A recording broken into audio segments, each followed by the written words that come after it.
On this episode of the Star Wars Time Show, Matt and Nick are primed to talk all things Andor Episode 4, so get ready for their review and deep dive breakdown of Cassian's latest adventures. If you have questions, they hopefully have your Andor answers, or at least some plenty of hot air to kill some time for you as you waste your day away. Once they're done analyzing Lord Gilroy's excellent series, they'll move on to some set picks from The Acolyte, which looks to be channeling the more practical feel that Andor has shown. Of course, the show will end with the Question of the Week responses and the latest round of Top 5 Star Wars Fan Artist Features. Punch it, Chewie!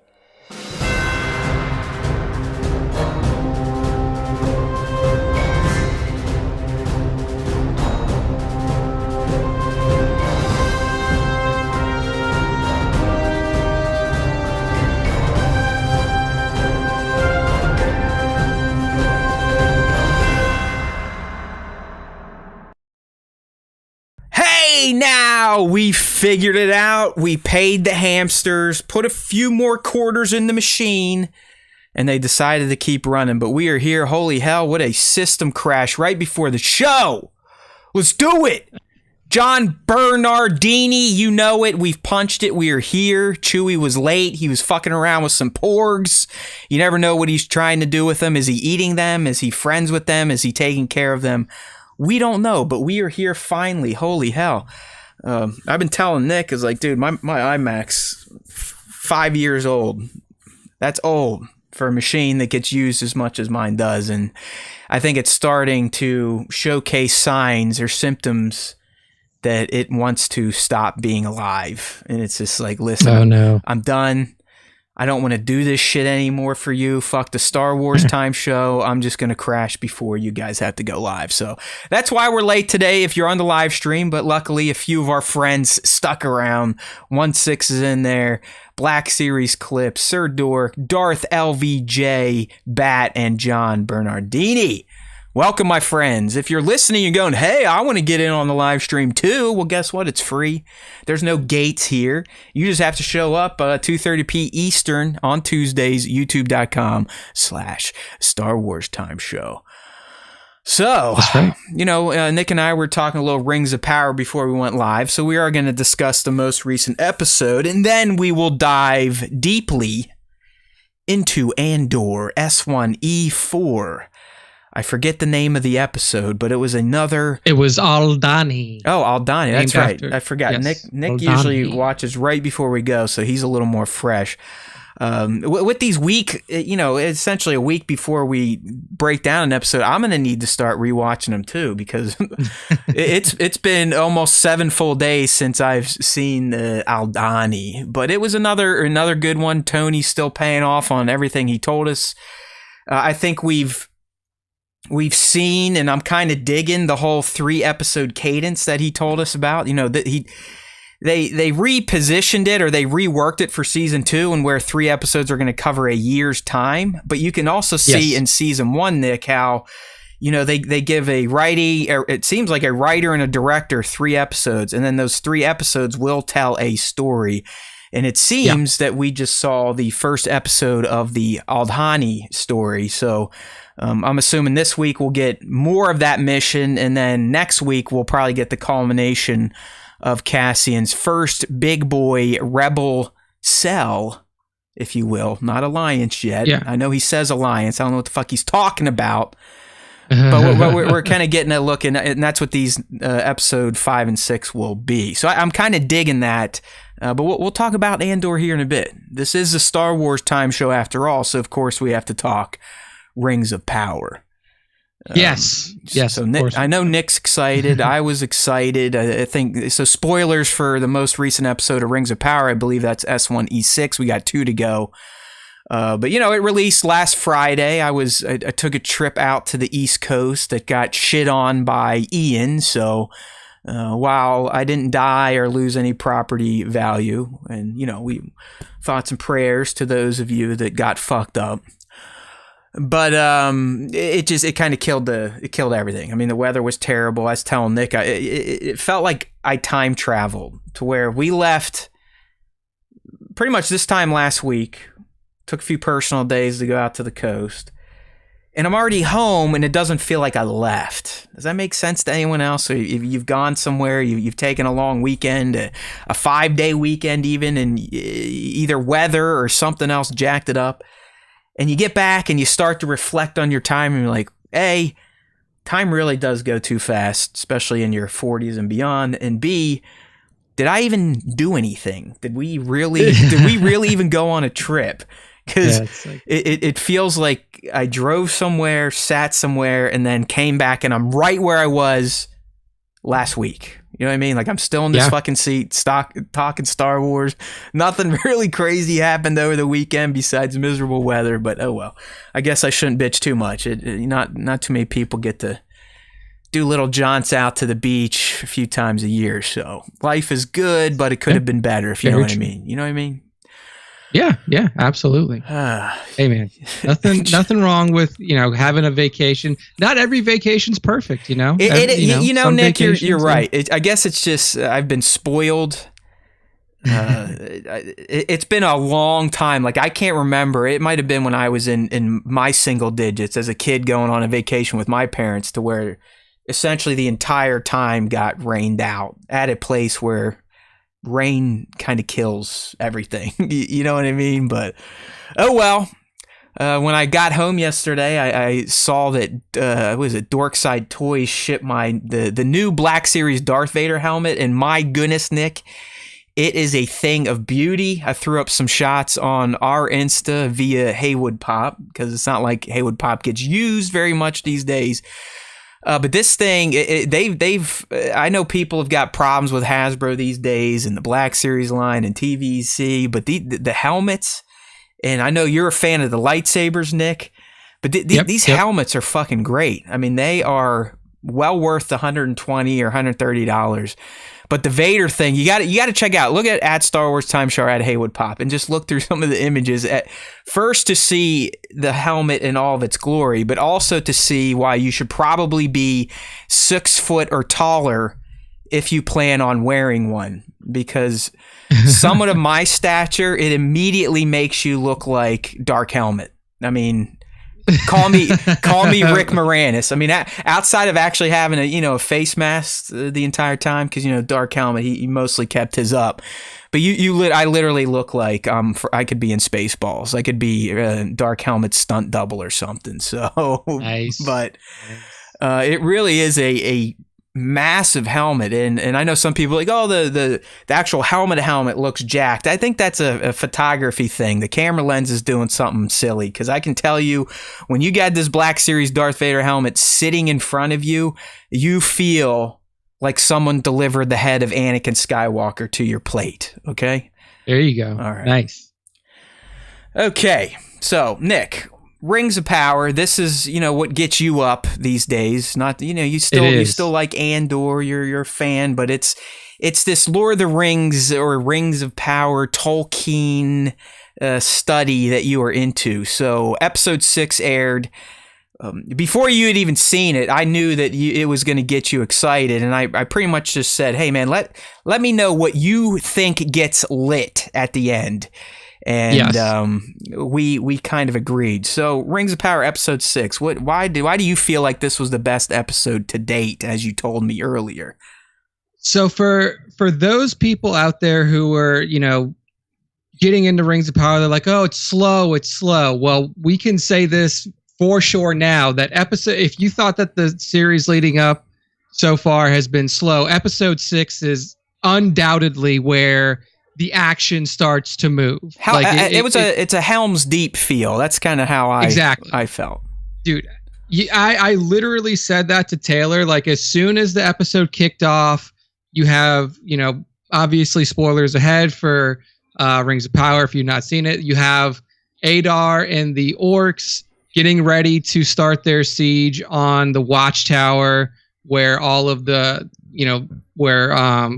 people from the town are now kind of congregated. And I told her, I was like, this feels like Helm's Deep. When you see those torches kind of coming over the horizon, you see all of the people up on the ramparts, like doing the best they can with what little people they have to stop this, invasion of orcs onto their land, I was like, this feels like Helm's Deep from Two Towers. So that was like the perfect way to put it.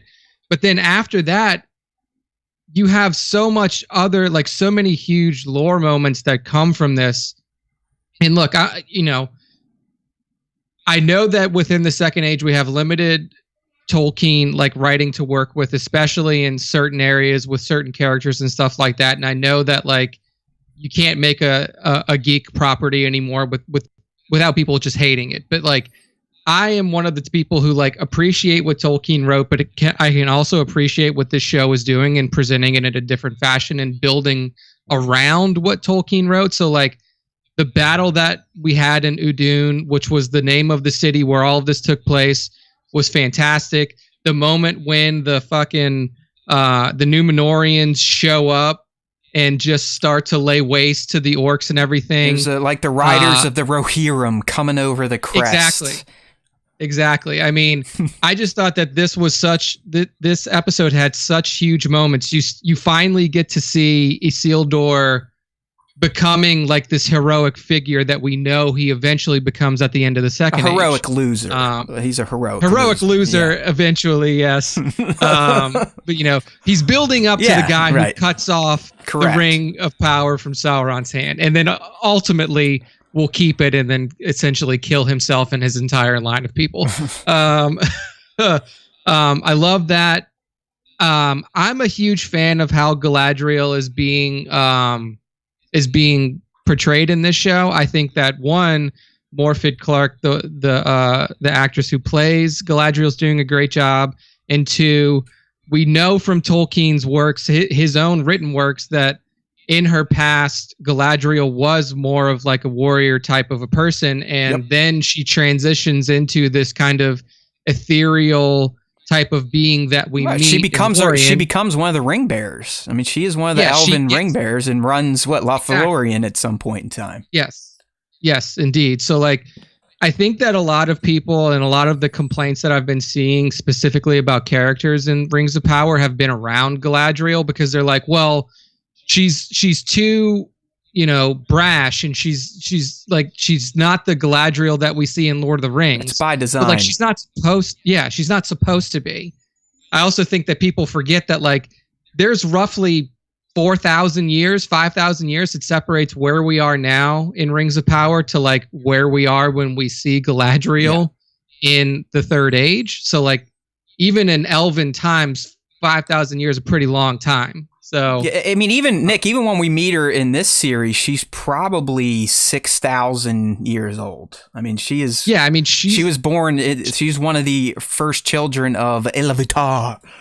That he pulled out of the fucking ground, or no, they wake up under the sun, and men woke up under the moon.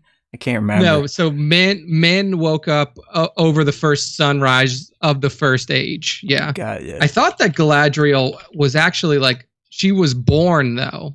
Like, I thought Galadriel had like a father and wasn't one of the original elves. Well, they just in the series they show her as a little kid and during the First Age, so that's what I'm saying. Like, she's thousands and thousands of years old.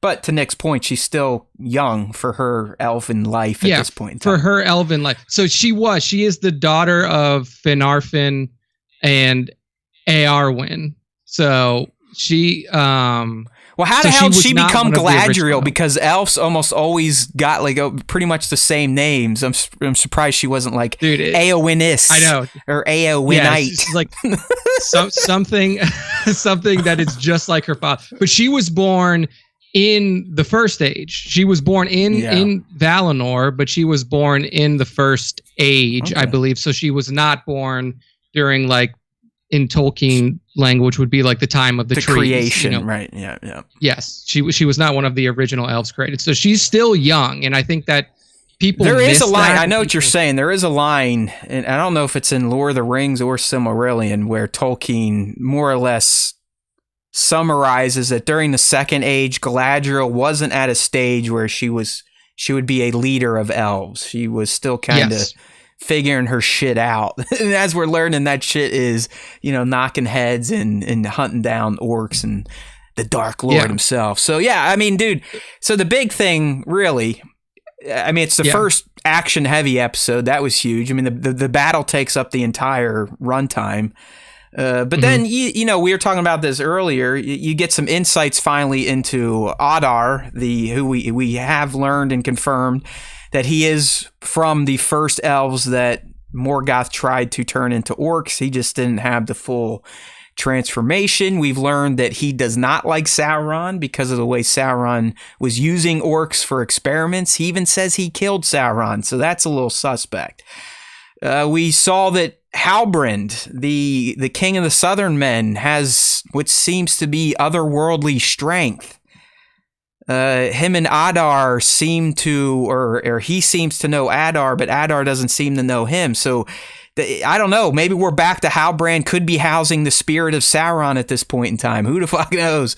But yeah, no, it's the Sauron angle in the show is it's interesting to track everybody who could be Sauron. I know. It's like, I mean, the fucking homeless guy from the Meteor, the pretty guy with the shaved head, and now it's not Halbrand, but it could be, but maybe not. Who knows? And then really the biggest thing, and I think the coolest lore moment for fans, is at the end you finally learn what that shard of the sword was meant for. It was never really a sword; it was a key. And you see once that Waldrig guy uses the key in the tower that it just sets off this chain of events that pays off on the tunnels the orcs were digging at the start of the season. And we learn like the whole deal, the whole idea behind this battle was to essentially turn on Mount Doom and start terraforming, Nick, in a way, Barad-dûr. Mount Doom. Yeah. Essentially, they created Mordor in this episode. That's what happened at the end. That's why Mordor, the sky is blotted out, and there is no sun. We saw how this happened now. Nick brought up the name, Undun. This is right around where he's going to build the Black Gate, because he eventually builds the Black Gate after the elves and the Númenóreans start kicking his ass again. He's like, okay, chill out. I'm not ready. I got to put up my big gate so I can keep building up my forces. So that was the big, ooh, I like this type of stuff. You know me, I'm Matt the lore chaser, and anytime you can get something like that brought to life, especially with the visuals used, you know, Nick was talking offline, like that's where you can see Amazon or Bezos's money right there, and the effects and just the whole chain reaction of that sword twist, and then ultimately Mount Doom exploding. And there's the end as Galadriel blowed up. What happened? Blah, blah, blah. So, yeah, 2 more to go.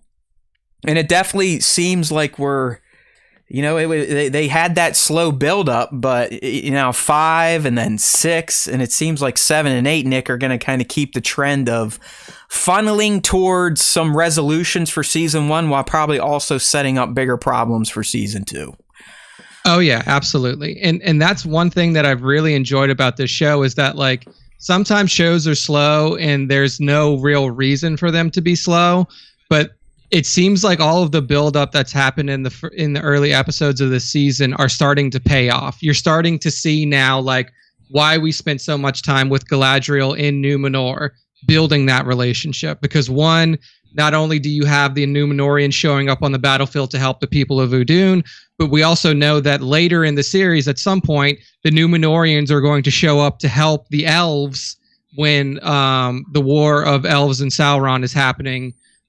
So we know that relationship is coming. We also know that the all of the stuff that's happening with Mithril is going to lead up to the forge that Celebrimbor is building, and that's where the rings of power are going to be forged. Now, like you said, Matt, we have the eruption of Mount Doom, where we know that Sauron forges the One Ring, and now we know why the lands of Mordor are scarred, and we see that happening in real time in this episode. So I think that like for everything that can be said about like how this is different than it would have been if Tolkien had written it, which obviously nobody can write like J.R.R. Tolkien. We just have to live with that.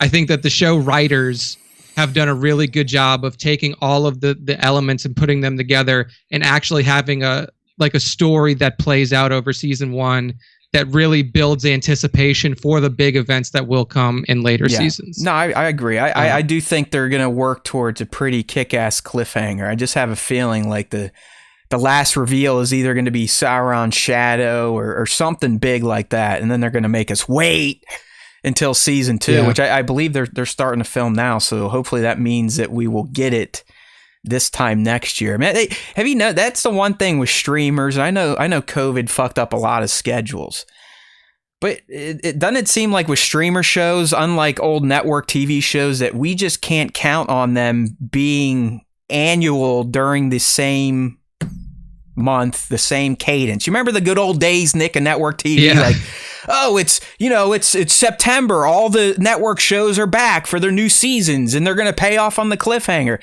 With streamers, it's like maybe look at Star Wars and Disney Plus. Hey, maybe the Acolyte will be out in 2024. Maybe Andor season 2 will be out in 2024. Maybe the Mandalorian will release in February 2023. What day? We don't know, but we got months. So I hope this one gets on track. I mean, Foundation, it's not back. I'm looking for season 2 of Foundation. It should be here by now.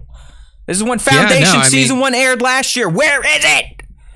It's crazy because you can see it, like you said, with all the street, like even like Stranger Things just ended, and they were like, yeah, you're probably not going to get season 5 until like 2024. So like, just don't hold your breath.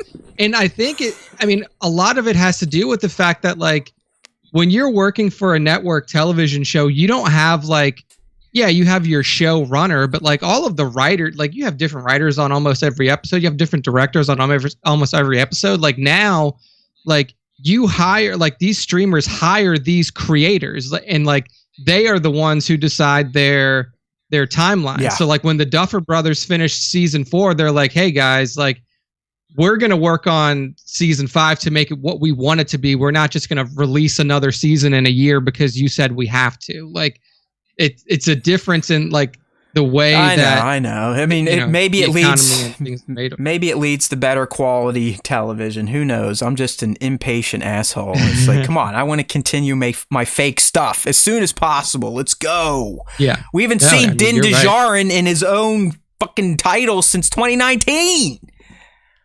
Sure, he showed up in Book of Boba Fett. That doesn't count. That was called the Book of Boba Fett, not the Mandalorian. Yeah, so not the Mandalorian. But hey, first world problems, man. First world problems. First world problems. But yes, if you guys, if people out there who have been listening to us have been like the wait and sees on Rings of Power, I would tell you, give it a watch now, because once you hit episode 6, you're going to be like, okay, this is why this show exists. Yeah, I we're agree. Getting into the meat. I think in the end, the full season will pay out to fans of Tolkien.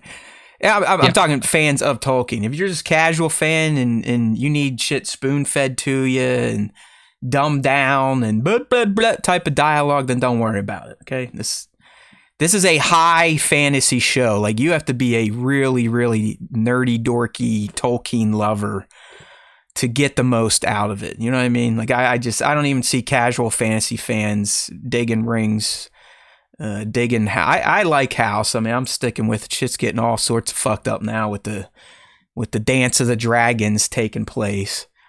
But I think in the end, Rings is probably more favorable to me because of the lore connections to Tolkien and how deep I dove into his lore back when I was in college. But I'm not gonna lie. It's hard for me not to go to the internet after every House of Dragons episode and be like, why is this fucking family not around in Game of Thrones? I probably know why, but I want to know. Or who's gonna marry this one? How much incest do they really have between the Targaryens? So, but hey, there's some good TV right now. Speaking of which, Star Wars TV. You know what I mean? We are here for a reason. We get paid to talk Star Wars, not Rings of Power. So let's go ahead and move into our iconic, not to be missed, Star Wars TV show breakdown segment, all right? So we're going to do a little review. We're going to talk about some top moments, Nick, and then we're going to do some Easter eggs. We're changing things up a little bit, just like I did for the the breakdown. So last week I opted for 2 videos, long form, cut them down a little bit so you could watch them on socials. Numbers were still mostly pathetic. Response from our fans pretty sad, but hey, I'm here to do it. I'll be up and at 'em tomorrow morning because I kind of like the pain, I think. But if we're just getting into a review of Andor episode 4, I kind of, like I said, I changed things up. I actually provided my review early while doing the top moments. But just like episodes 1 through 3, I continue to find Andor to be mesmerizing from a standpoint of I can't believe this type of dialogue and characters interacting with each other exists in Star Wars. It just seems so different, yet so refreshing. And it is, like Tony said, it is, you can see the adult angle in Andor and how he specifically made it for older people. I continue to be fascinated with the character of Luthen. I think Stellan Skarsgård should get some form of award. I'm guessing Emmys is what Disney Plus shows would fall under. The guy is brilliant. He's clearly someone we need to know about. You know, for fans of Star Wars for decades, we're now learning through Andor that Luthen Rael is the grandfather of the fucking Rebel Alliance. Like, he is the guy. He's the guy more so than Mon Mothma, Bail Organa, Cassian Andor, Jyn Erso, Luke Skywalker, Leia Skywalker, Organa. I mean, Luthen is the dude.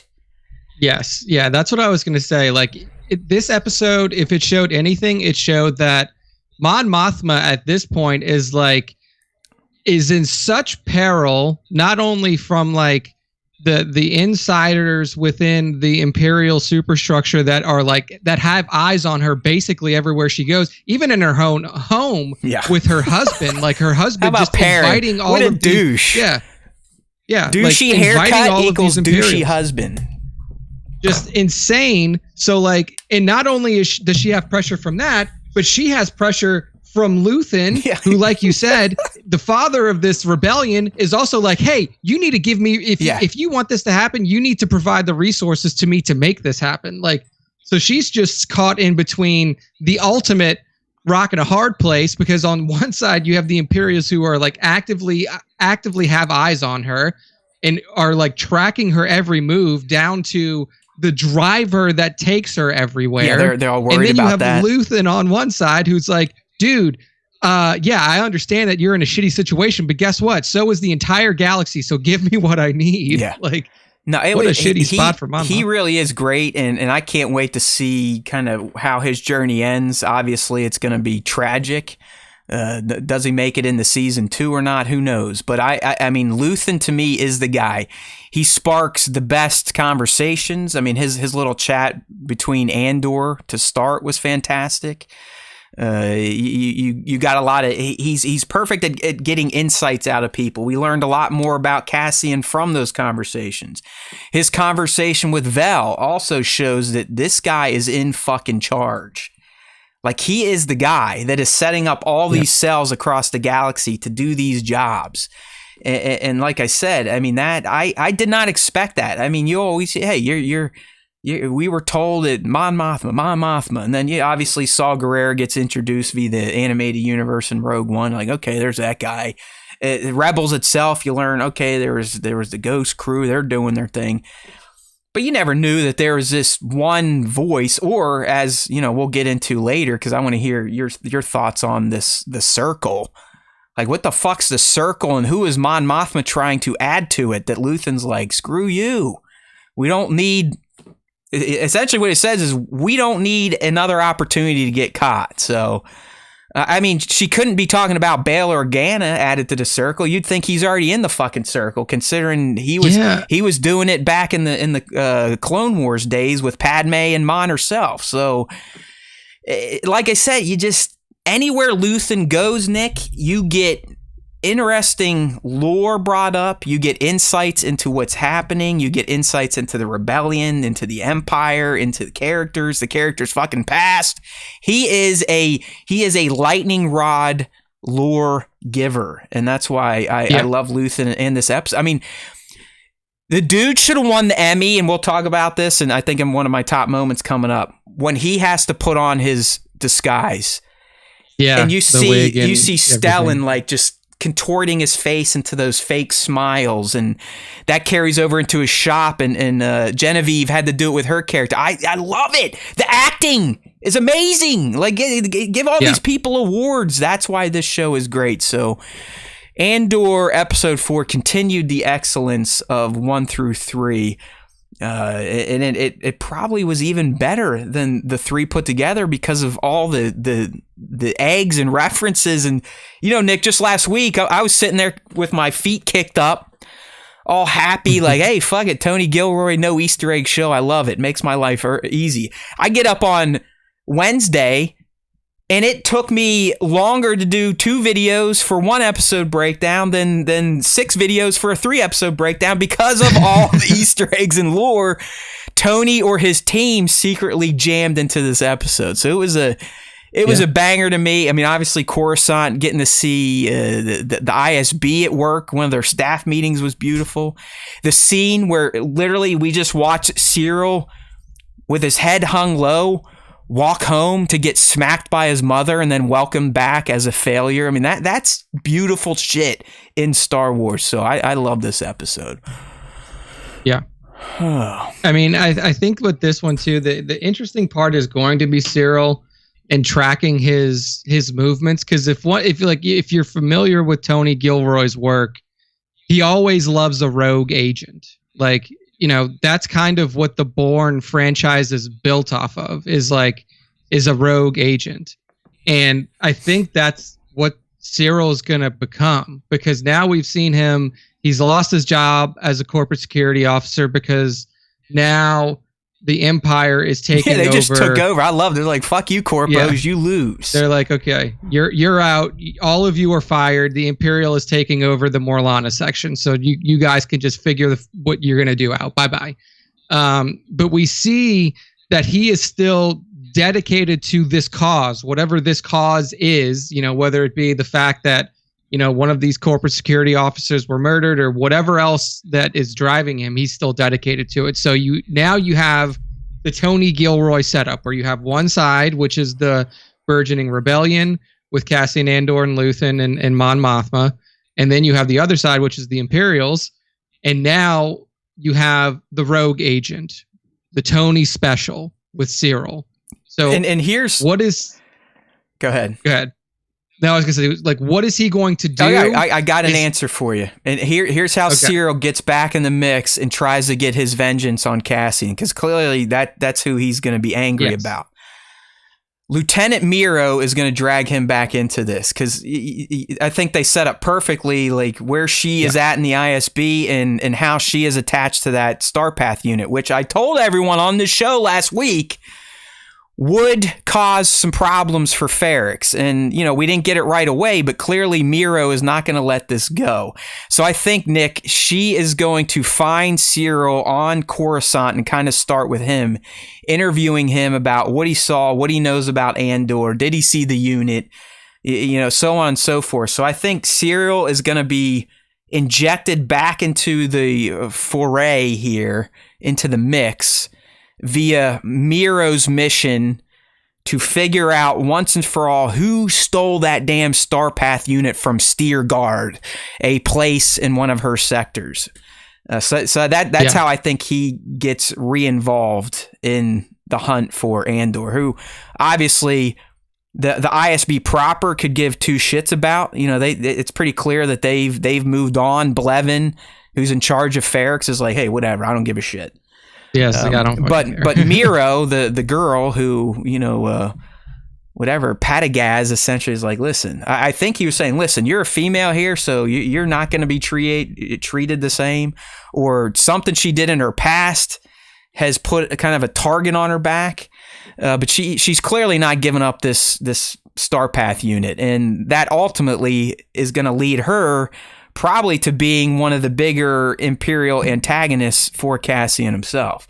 I don't know. I mean, don't you feel like the Empire, they pretty much have moved on from the Ferrix shit? Like, hey, we took the corpos out, we're taking control, all should be well now. They don't really seem to give two fucks about the Starpath unit and a guy potentially escaping. Yeah, I think that the larger superstructure, Padagaz and Blevin, have definitely moved on from it.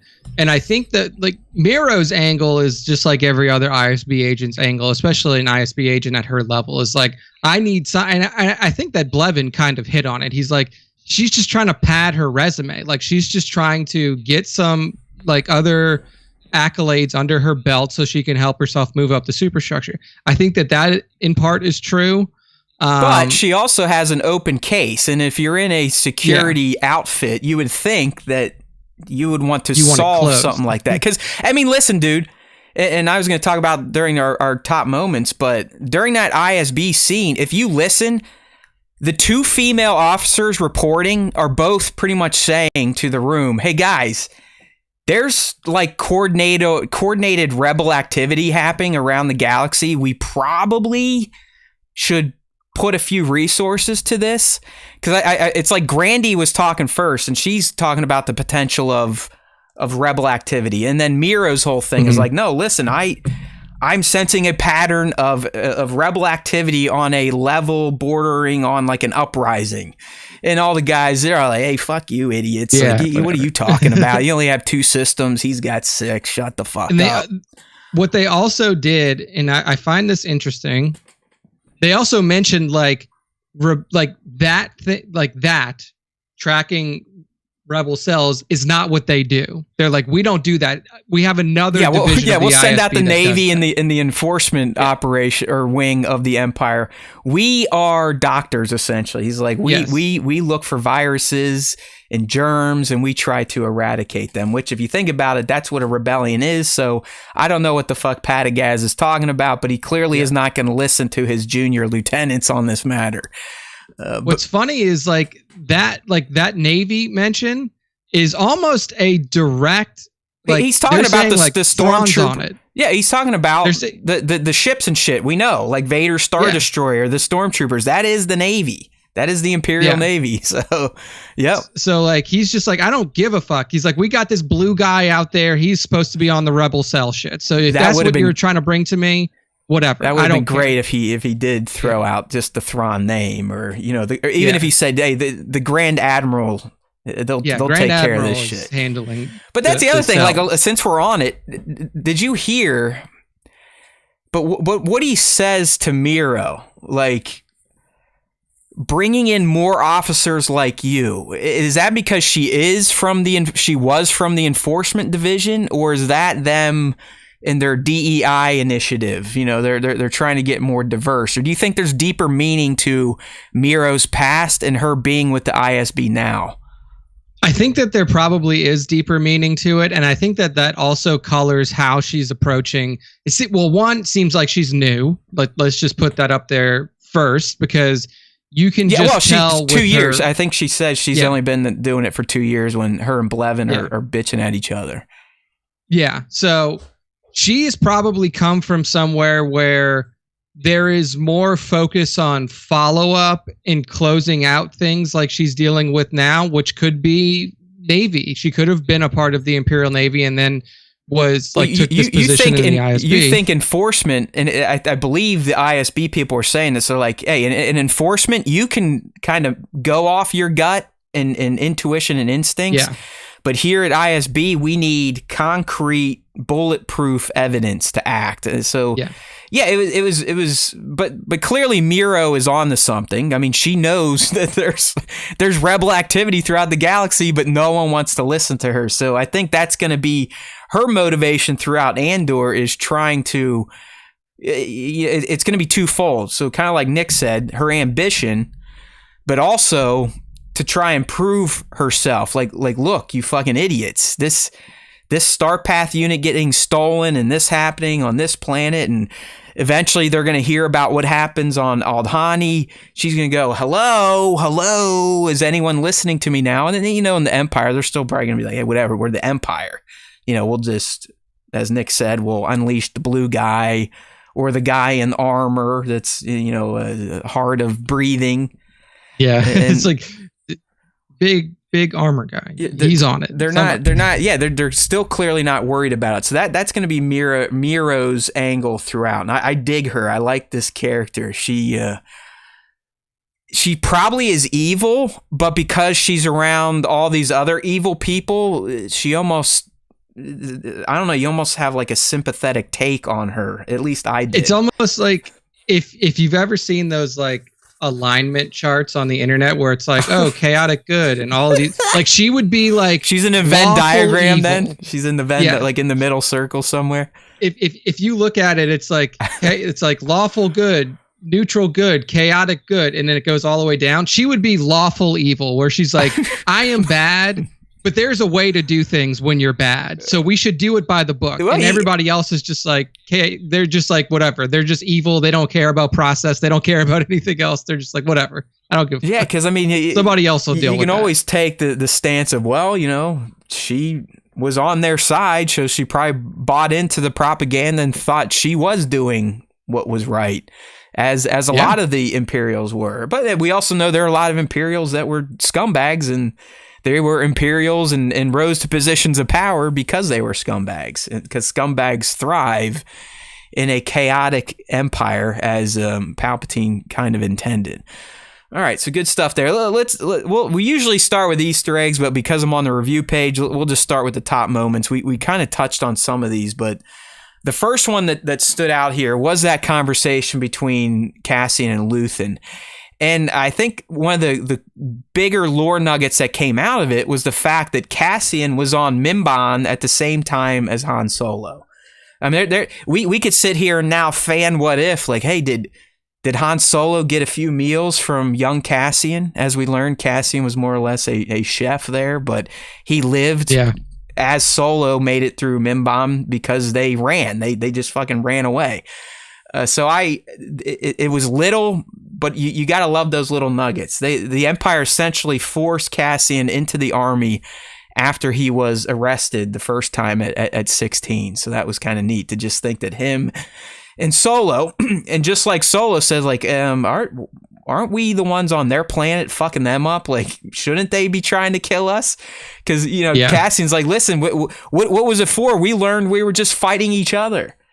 Yeah, but I also love how Cassian has his story. Oh yeah, he's a Tommy tough guy. Yeah, and then Luthen's like, dude, you went there, you were a cook, and the only reason you survived is because you ran away. Yeah, he's like, you never fought. Like, you literally. Bum.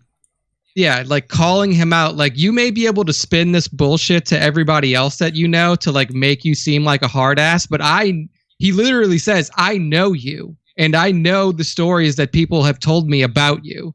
So you can't really give me the bullshit that you give everybody else. Yep. And I think that moment is when Cassian realized, like, okay, I'm actually in a position that I've never really been in before, and I need to be way more wary about what I say. And you're right. I think really that whole dialogue exchange early on in this episode on Luthen's ship showed again just how in the know Luthen truly is. I mean, he knows everything about everyone all at once. But I think you're right. It kind of convinced Cassian, like, okay, there's no use in trying to run. This guy clearly knows more about me than I know about him, and he, while at times I may not be giving him what he wants, he is more or less selling me exactly what I want to hear. If you think about it, what Luthen is giving Cassian is what he wants. I mean, even if he doesn't stick around for the rebellion at large, he's getting 200,000 credits for this job, which is probably enough for him to get himself a starship and go back to Ferrix and save his lady love, just like Han Solo wanted to do after he joined the Empire. So yeah, I mean, just that the whole opening scene and the dialogue between Cassian and Luthen was fantastic. Yeah, 100%. The next one of note, we touched on a little bit, but I absolutely loved the first ISB scene. It really was. It was like they're having a staff meeting. All the major officers that, you know, have control over multiple sectors of the galaxy, they showed up to report in. We discussed how you can almost feel the misogyny in the room when the females, their reports are revolving around rebel activity, but the rest of the room's like, hey, fuck you guys are stupid, whatever. That's nothing. But just some of the reports you heard, which we'll go over in the Easter egg segment because they were chock full of references, but you really got you kind of got to sit in and hear how the Empire governs the security of the galaxy, which I thought was very interesting, but also it was odd how flippant they are about certain things, right? Like they just, again, hey, this is happening. This seems like organized rebel activity. You're like, who gives a shit? That thing on the Ferrix, is it fixed? Yep. Okay. Who gives a shit? Yeah. Like everything is very. Nick, they feel like most corporate offices where everyone is there to do a job when they're on the clock and they just want to go home, right? Like they're just... Dude, that's like their Monday morning meeting. Exactly. First meeting of the week. Nobody's awake yet. Everybody just wants to get shut this up, shit Grandy. over We with. don't care about the rebel cells. Move on to the next one. Yeah, whatever. They got to get through their reports, right? He even mentions reports later on the episode. So yeah. Yeah, when he's talking to her, he's like, he turned in his report. Exactly. You haven't yet. His TP, like, wow, his is how TP pedantic reports. this motherfucker is. Yeah, so I just like, it's like, hey, just another day at the office for the ISB. But I think what makes that interesting is then to know and kind of juxtapose it to some of the atrocious acts that we know the ISB is responsible for, with a recent one being the, a Night of 1,000 Tears. I mean, if we believe Gideon, he was with the ISB when he was on Mandalore, and there you go. So it was very... it was almost odd to see them acting so professional and corporate-like about what they do, because really what they do is torture, arrest, lockups, genocide, you name it. I mean, he towards the end to Miro, he's like, hey, you know what? I forgot to commend you on how many people you have locked up on this planet. Good for you. Those are some of the best detention numbers I've ever seen on a TP report. And you know what's funny too is like the ISB, again, like going back to like Tony's wheelhouse, falls right into what he does. The ISB is essentially the Star Wars CIA. And like that is what all of his movies are about. Like his movies are about like these the CIA clandestine activities, like extorting people, and then secret prisons, black sites, and all this kind of stuff. And then like they essentially told Tony was like, oh yeah, like he probably went up and like pitched this idea, and he's like, they were like, Tony, you do realize that there's already a system like this in the Star Wars universe. You don't have to build one for yourself. And he's like, oh great, well I have a whole series about the ISB then. So here we go. Like, it's just funny how all of this pre-established canon was already there for him to take advantage of, and he probably didn't even know it. So it's great to see how he's taking advantage of the structure already in place. No, I agree, Nick. And I think that's why he's making these mundane Star Wars moments stand out, is because he is used to this type of genre. But he's clearly, and there was some strong nepotism in this episode. I believe his brother wrote it and his other brother helped produce it. Yeah. But it's all coming from Tony. Let's be real. I mean, if there are Gilroys in the credits, it's just fake for Tony Gilroy. It's just another way for him to get more jobs and wear more hats for a particular episode. But back to my point is, even in a Monday, like on paper, you're reading this script, you're like, oh fuck, we got to watch a scene, literally a staff meeting of the ISB. That's going to be stupid. That's going to be boring. But here we are now spending 5 minutes talking about it. And we're talking about it because of how plain it was and how almost real life to us it felt. I mean, it felt no different than any corporate staff meeting I've been to. They're just talking about oppressing billions of people in the galaxy. But this is the beauty of Tony Gilroy in doing Star Wars, is he can make moments like this impactful and interesting and insightful. So, I mean, that's why we call him the Lord. I mean, Sir Tony, that he is. So far, he's paying off on all of the hype he spewed, and that's impressive. Next top moment here. I briefly touched on this, but I think Stellan should get an Emmy regardless. But when he puts on his costume, or you could argue it's his disguise, even though it's his disguise for his everyday Coruscanti life. Yeah. But just seeing Stellan become that different version of Luthen, become the high art dealer, the collectibles dealer, was a thing of beauty. And it shows you, that acting is a talent that not everyone can have, because he doesn't say anything. It's just all physical, and how he looks at himself and just puts that smile on with that hand move. And you're like, he just turned into a completely different version of the same character right in front of my eyes out of his physical acting. So I thought that was, it was a great moment for the character of Luthen, just to see the pain and the toil that, really even the stress that his double life puts on him. Yeah. But it also goes to show you, this is who he is. He's dedicated to the cause. He's got to put this costume on to start working the more public aspect of his venture to start the Rebel Alliance. So it shows his dedication to the cause, because it's not only taken up one side of his life, but the whole second side of his life is also dedicated to it. Like there's not a place that he can go where he can escape or he tries to escape from his job within, building the rebellion. Well, yeah, because when I was first watching the scene at his shop, he's got his receptionist and they're making, she's got a new driver. And at first I'm like, I was like, why are they so fucking worried about her driver? Who gives a shit? And then you realize, like, the shop is a fucking front. Whatever her name is, Clea, she's in on it. Luthen's in on it. Mon's in on it. And the reason they're worried about the drivers because they keep replacing her drivers because they keep spying on her.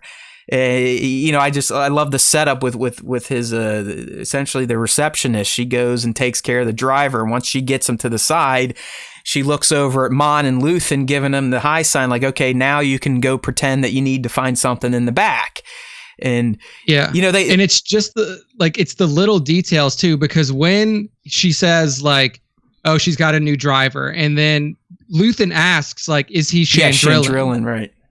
Because Chandrilla is what she's the senator of Chandrilla. Yep. So at least he's like, is he from the same planet? If he's not from the same planet, we can already immediately assume that this is an ISB plant, or this is somebody that's tailing her from the Empire. If the person is Chandrillan, there's a chance that he's not a part of that. But it also gives information to his assistant to be like, hey, look, I have some stuff. Like, she's going to the back, no problem. I have some stuff to show you, though. Like, come over here. Come look at these coins. These coins may be something you're interested in.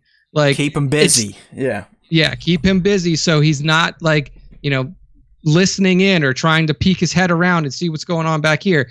Like, it's the trade craft of it all. Yeah. Luthen, and I believe her name is Clea. If I'm fucking it up, someone let me know on the live stream. I mean, they truly are. Starts with a K. Yeah. They're master spies. I mean, they're master spies. I mean, Luthen is a master spy. There's no doubt about it. With the connections that he probably has, and we will learn he has on Coruscant, like, the dude is a pro. I mean, he's better than any fucking Jason Bourne out there, James Bond, you name it. I mean, this guy, he is 007 times 2.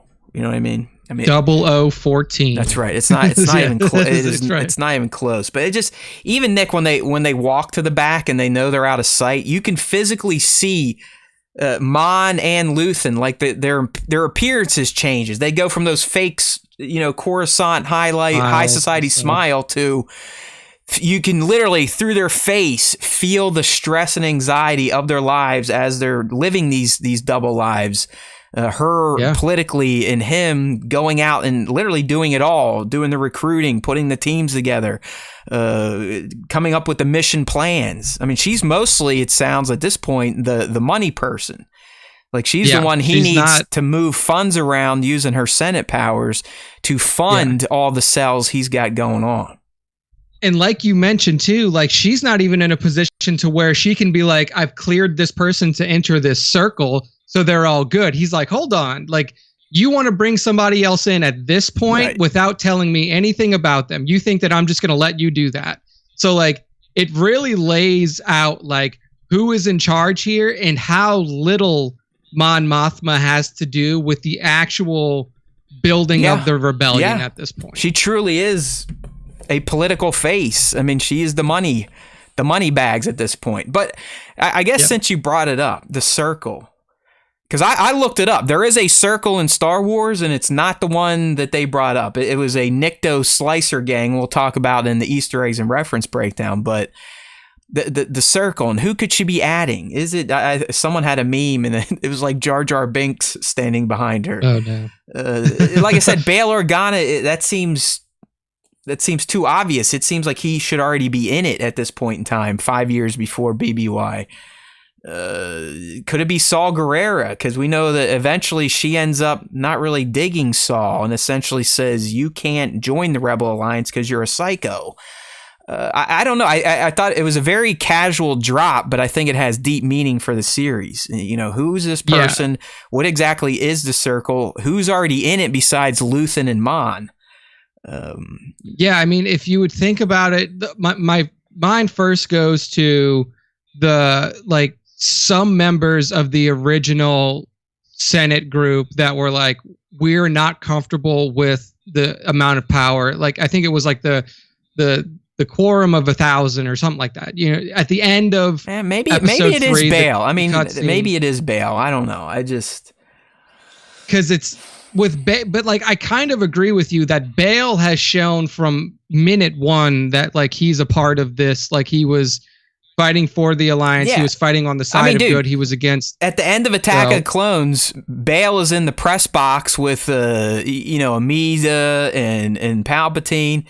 And as, you know, they're all smiling and happy that the clone army's taking off to start the Clone Wars. He's sitting there pounding the ledge like, fuck, I failed. This is bad fucking news. Like he's already bummed out. Yeah, so I don't think it's him. Nadine, right? General Nadine. General Nadine. Well, maybe you know what? Because he would have been an Imperial still at this point in time, and that wouldn't be bad. That's what I was going to say. Like, it kind of makes sense for Nadine because he is a part of the Imperial Navy. So having him come into this circle that is of rebellious individuals, adding in an Imperial Navy officer may not be the safest thing to do. Right. It may make absolutely no sense, especially to somebody like Luthen, who's actively running and you would think counter stuff to the Imperial Navy. So you would think, Nick, that the circle is more left for the minds and the politicians versus the war masters. You know, I could see General. I mean, he drew up the Andor battle plans. I mean, so he was active military. Where I really do. I think the circle is it's these figureheads like a Luthen, a Mon, and maybe it is fucking Bail. Maybe I'm just overthinking it at this point in time. Where she officially wants to bring him in. Yeah, because I know by the time Rebels comes around, Princess Leia is already helping the rebel cells. So it would be right about this timeline. And it's not Saw because, like you just mentioned, like Saw is a part of the ground troops essentially. Well, like and we know he's in this series, and we know Luthen is going to take Cassian to him at some point in time. Yeah, so it's not him.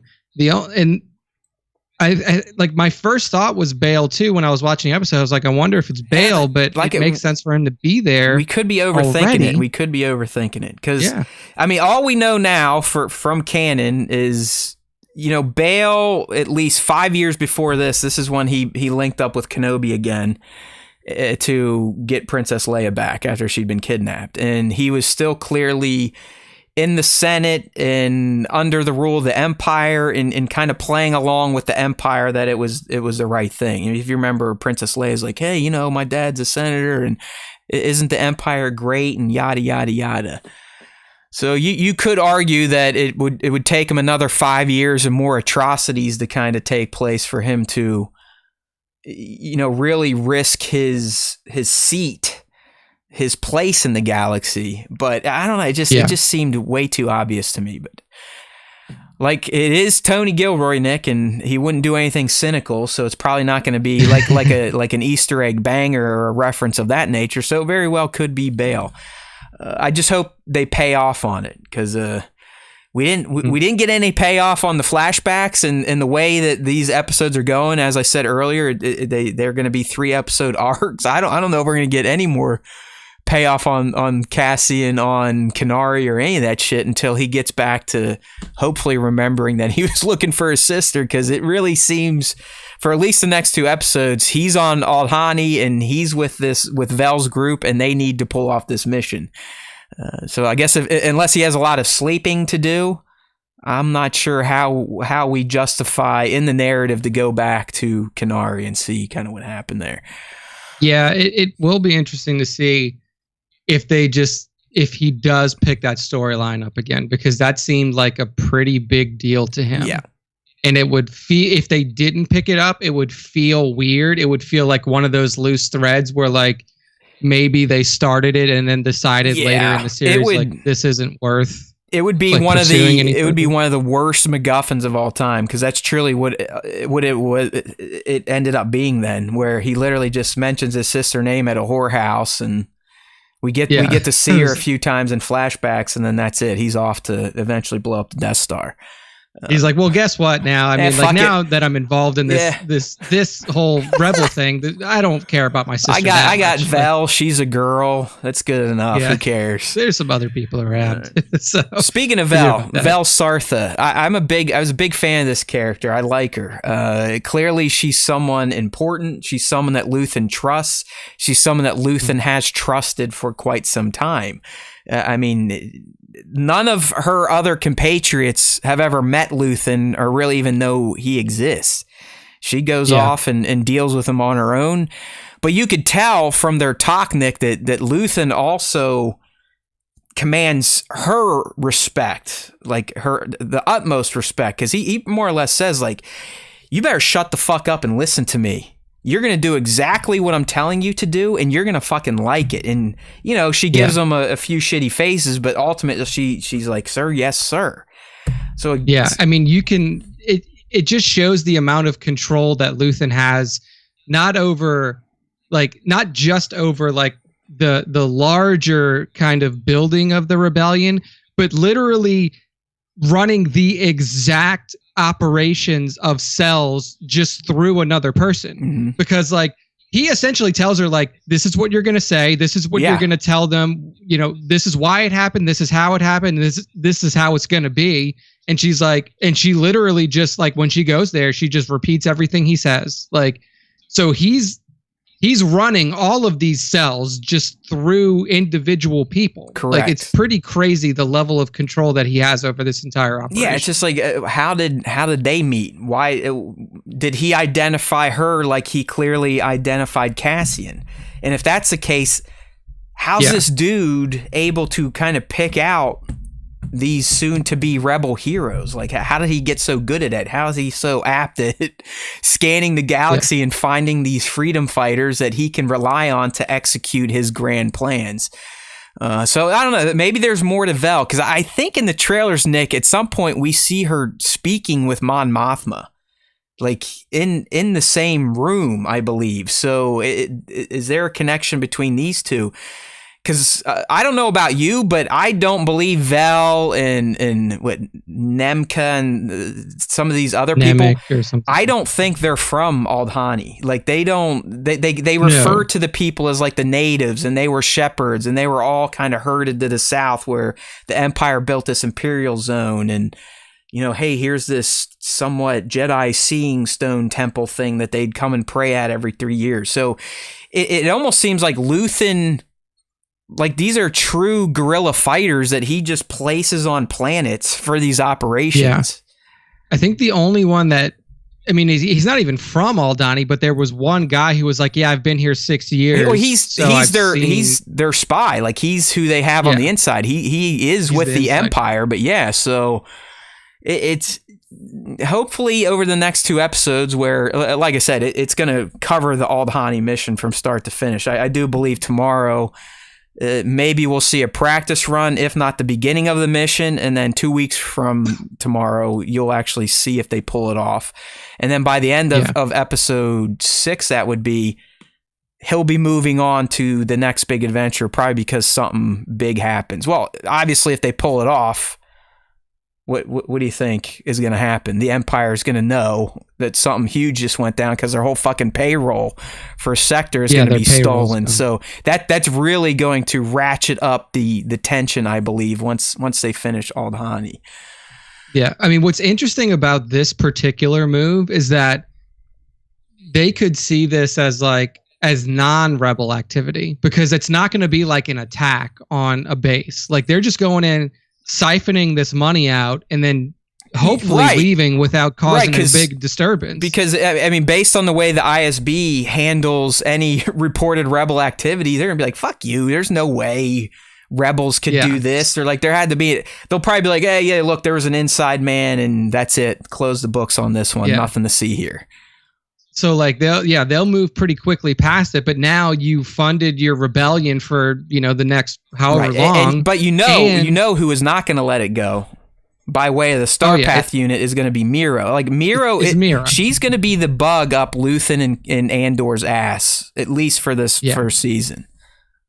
Yeah. So I think that after this, what you'll probably see is maybe like a gathering of resources, like kind of bringing the disparate pieces together to have a conversation about like, okay, now that we have this money, what do we want to do? Like, what is our next I think you're right. move? I do. I think this is the biggest mission Luthen has attempted at this point in time. I really do. And I think this is almost his way of indirectly rolling out the red carpet to the Empire, like, hey, you definitely have a problem on your hands. There is an organized rebellion going on. So I do think this is kind of the biggest mission he has tried to pull off to date that we're going to see go down on Aldhani, and one that may finally get the notice of the Empire.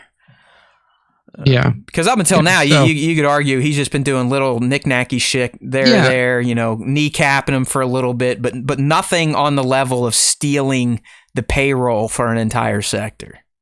Yeah, I mean, even this Starpath unit that was stolen seems to not be that big of a deal to the people in the ISB. Right. Like, I mean, outside of Miro, because apparently Steerguard is in one of her 2 sectors, and it's an open case, and like any detective, she wants to close it. But she also has the angle of, I don't think this is just random. I think there are rebels doing this shit, trying to steal this stuff to eventually start, larger scale operations against the Empire. She's the one, I'm telling you, throughout this entire season, she's going to be the one beating that horn, and she's going to keep getting, a thumb put on her head until ultimately the dudes or Patagaz, they can't ignore it any longer. Yeah, absolutely. So like Bat's in here. Bat's speculating that Vel could be Cassian's sister. No, I mean, you never know. We really don't know anything. I mean, that I don't know about that. I think that Cassian, if he saw his sister, would probably know her, like know that like this is my sister. And 2, I honestly think that would be a really bad twist. Well, it's to be like, oh yeah, it's 2 Skywalker saga. It's 2 Skywalker. Yeah, saga. It's like it's not only that like, but like she just doesn't. Yeah, I don't know. I just think that would be a bad plot. But I know. Oh yeah, like this girl that you randomly met is also your sister. Like I said, I mean, my speculation here is, and I do believe this was featured in trailers, but there's some tie between her and Mon somehow. Who knows? Yeah. Who knows? So yeah, thank you, Devin. We coordinated this week. We are wearing the official Andor uniform to break down episode 4. Thanks to our boy Action Figure Snaps, Adrian, good dude. But we appreciate you checking out our chests. All right, so there's Val. I appreciate meeting her. I think she's fun. The Luthen and Mon meeting and talking about the circle, we've gone over this. We've said everything that needs to be said. I think these two actors did a great job in completely changing their demeanor without changing costume or having makeup added. And, Nick and I, we've already went in circles speculating about the circles. So there's not much else I want to talk about this until we get to the Easter eggs. And then there's plenty of shit. Nick brought him up earlier. We got to talk about Perrin, Mon's shitty husband. Yeah. So it was not the old guy that I saw her with in the trailers. This is Perrin. He's got, that douche haircut. It's like a modified samurai man bun. He's just a loser. Like, he is, to me, the epitome of a kept man from high society. And I think, Nick, what shocked me the most, and again, this is with the foresight of knowing who Mon ultimately becomes, but it's like, how does someone like Mon, who actually cares about the little people and who at some point in time will give up all of her wealth to become the face of the rebellion, how does she fuck up so bad and marry a guy like this, who only cares about status and title and names and clearly he was in the Imperial Army at some point because he's having this dinner because now his buddies from the army, they've become governors of systems, and he's inviting Sly Moore. And so how the fuck do these two get linked up? Someone who you would think has good character should not pick someone like this. It's a good question. And what I'll say here is that since there's so many different planets with different cultures within the Star Wars universe and, within the galaxy, there, like, Chandrila may be a planet that literally still has arranged marriages. Okay. I mean, because did you not get sort of the Japanese aesthetic with their costume and whatnot? Like, I mean, even his hair is done in that samurai style, which would have had arranged, marriages and whatnot. So that's a great way to think about it. I wasn't going there at all, but that's interesting to think about, because that would explain it, because these two just do not seem like they have the same ethos, anything.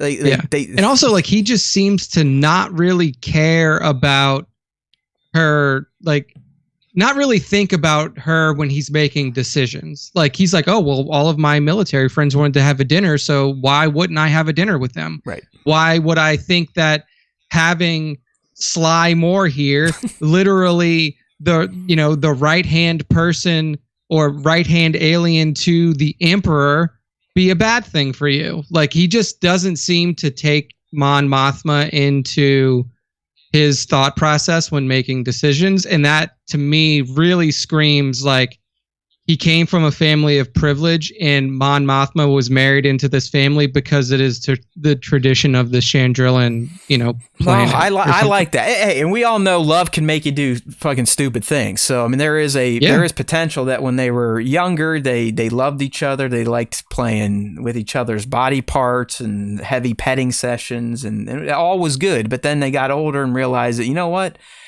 We're not even remotely aligned to each other outside of our carnal desires. Because he's such a putz. Like Devin says, I mean, even at the end when he's like, oh, I heard you got me a gift. And she's like, fuck you, I'm taking it back. He's like, why must everything be boring and sad? He's like, what a tool. I want Mon Mothma to kill this guy. Like I thought Tim was going to be douche of the year for Andor, but Perrin here is quickly on his heels to take the pole position of the biggest douche featured in Andor season 1. I mean, him and Tim with 2 M's are just probably 2 Star Wars characters that I instantly hated. Just hearing them talk. Yeah, like and they're arguably not even bad guys. You look at them, you hear what they say, you infer what type of person they are, and you're just like, you know what, you're a scumbag. I don't like you. So, but I hope we get to see the dinner. I don't know if we will, but I do hope to see the dinner with some of these guests they're bringing in. Because as Nick said, I mean, you're literally, she's like from the Vizier's office. The Vizier is Masamita, who is Palpatine's second-hand man. But, you saw Sly Moore in the prequels. She was sitting in the little middle podium thing with the both of them. And then the other guy is like we'll talk about him in the Easter egg, but he's like some people think he's one of the Palpatine advisors you see in Return of the Jedi. He's been mentioned before, all this fun stuff. So, I mean, as far as we know, Sly Moore is who Palpatine is banging, which is why everybody thinks that Sly Moore is one of the like potential for like the mother of Palpatine's children. We know. I mean, thanks to the comics, we know that she gets in league with Crimson Dawn and tries to take out Vader and Palpatine. So, but hey, that's what you get when you run an empire, an evil empire. Yeah, you can't trust any of these motherfuckers with Sith rules. So, Sith rules always mean somebody's about to die. Somebody's always got a knife to their back at some point. So yeah. All right. So last few things on Perrin here. I definitely would not shed a tear if something happens in this season. Let's say maybe Mon gets found out and they raid their apartment and happen to shoot this guy. I would not feel bad about the loss of Mon's husband. And honestly, I don't think she would either. I don't really think they like each other anymore. She definitely doesn't like him. The last top moment, again, we already discussed. So just to reinforce here, I'm talking about the meeting that Miro had with Padagaz by herself, where we already know her intuition is correct, but no one is listening to her. But like I said earlier, how he throws out, you have this high bar to live up to. Okay, well, why? Is it because she's a female in a male-dominated organization? Or is it from her past with enforcement? Or does she have an even deeper past that may be suspect? And the fact that he mentions, hey, we're trying to bring in more officers like you. What exactly does that mean? Again, is that more women or more people that have that more hardcore background from a more militaristic background into the security bureau? So yeah, we kind of went through that. So Nick, let's move into the Easter eggs, as I called it. It was an Easter egg overload in Andor season 4. I mean, we had new planets, we had Star Wars references, we had multiple Game of Thrones connections with major characters. So let's get right into it, starting with a big drop again from this fantastic discussion between Andor and Luthen to start things off. So first we get Aldhani, a new planet. Yay! But I love the line from Cassian where, he can tell he's being recruited to some sort of freedom force. And he's like, listen, man, the Alliance, the Seps, guerrillas, the partisan front, they're all the same. For what? Essentially, like, listen, we've been trying to do this since the dawn of the Empire, and even under the Republic, common people have banded together. But it doesn't fucking matter because the Empire just usually has us fighting each other. We got the Min bomb drop. We already talked about that, but that was a great reference, giving us more through lines through these Star Wars properties. You gotta love it. An easy one here. Hey, there's Coruscant, the capital of the galaxy. Those are my favorite Easter eggs.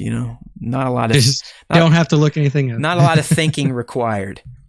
All right, so our first Game of Thrones connection, Padagaz, he played Qyburn. This is Anton Lesser. He played Qyburn, who eventually became Cersei's hand at some point in time. He was the maester that liked to get into some weird shit and reanimate. Fire. Like he was the one who made like the whatever fire, the green fire. Right. He resurrected the mountain and turned him into that Sir Gregor zombie thing. So that was our first Game of Thrones connection through Padagaz. But like I said earlier, the ISB staff meeting was loaded with references. They dropped the Ryloth sector. You heard an Arvala 6, which is probably the sister planet to Arvala 7, where we met our boy Kawil in The Mandalorian. You heard the Abrion sector discussed. The Abrion sector contains Scarif and Rishi. Remember the Rishi maze? We all remember Scarif.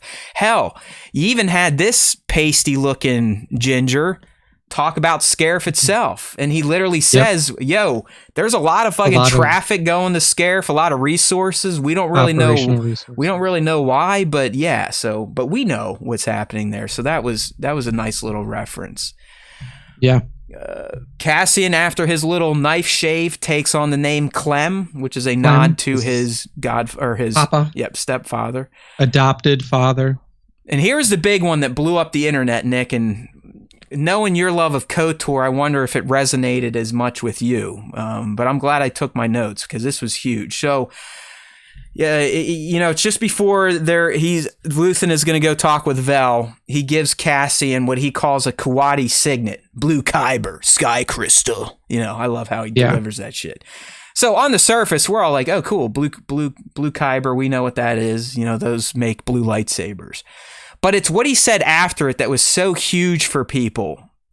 When he mentions that this signet was created because of my people and the uprising against the Rakitan invaders. Now, did that kind of ring a bell for you and your love of KOTOR, or did you forget who these people were? No, yeah.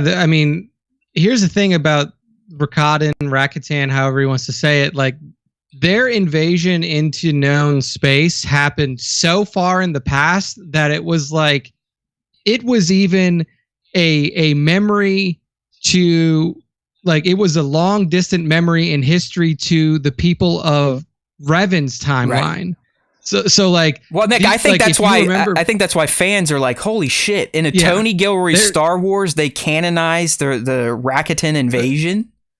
Yeah, which is pretty insane when you think about it, because the Rakitans were like a very technologically advanced civilization. They invented the Starforge, the whole thing, the main item that you're going for through the duration of KOTOR. Like you've got to make it to the Starforge before the bad guys, because the Starforge, Nick, correct me if I'm wrong, can be used to create essentially make AI and robot Sith and all this just a robot army, essentially, right?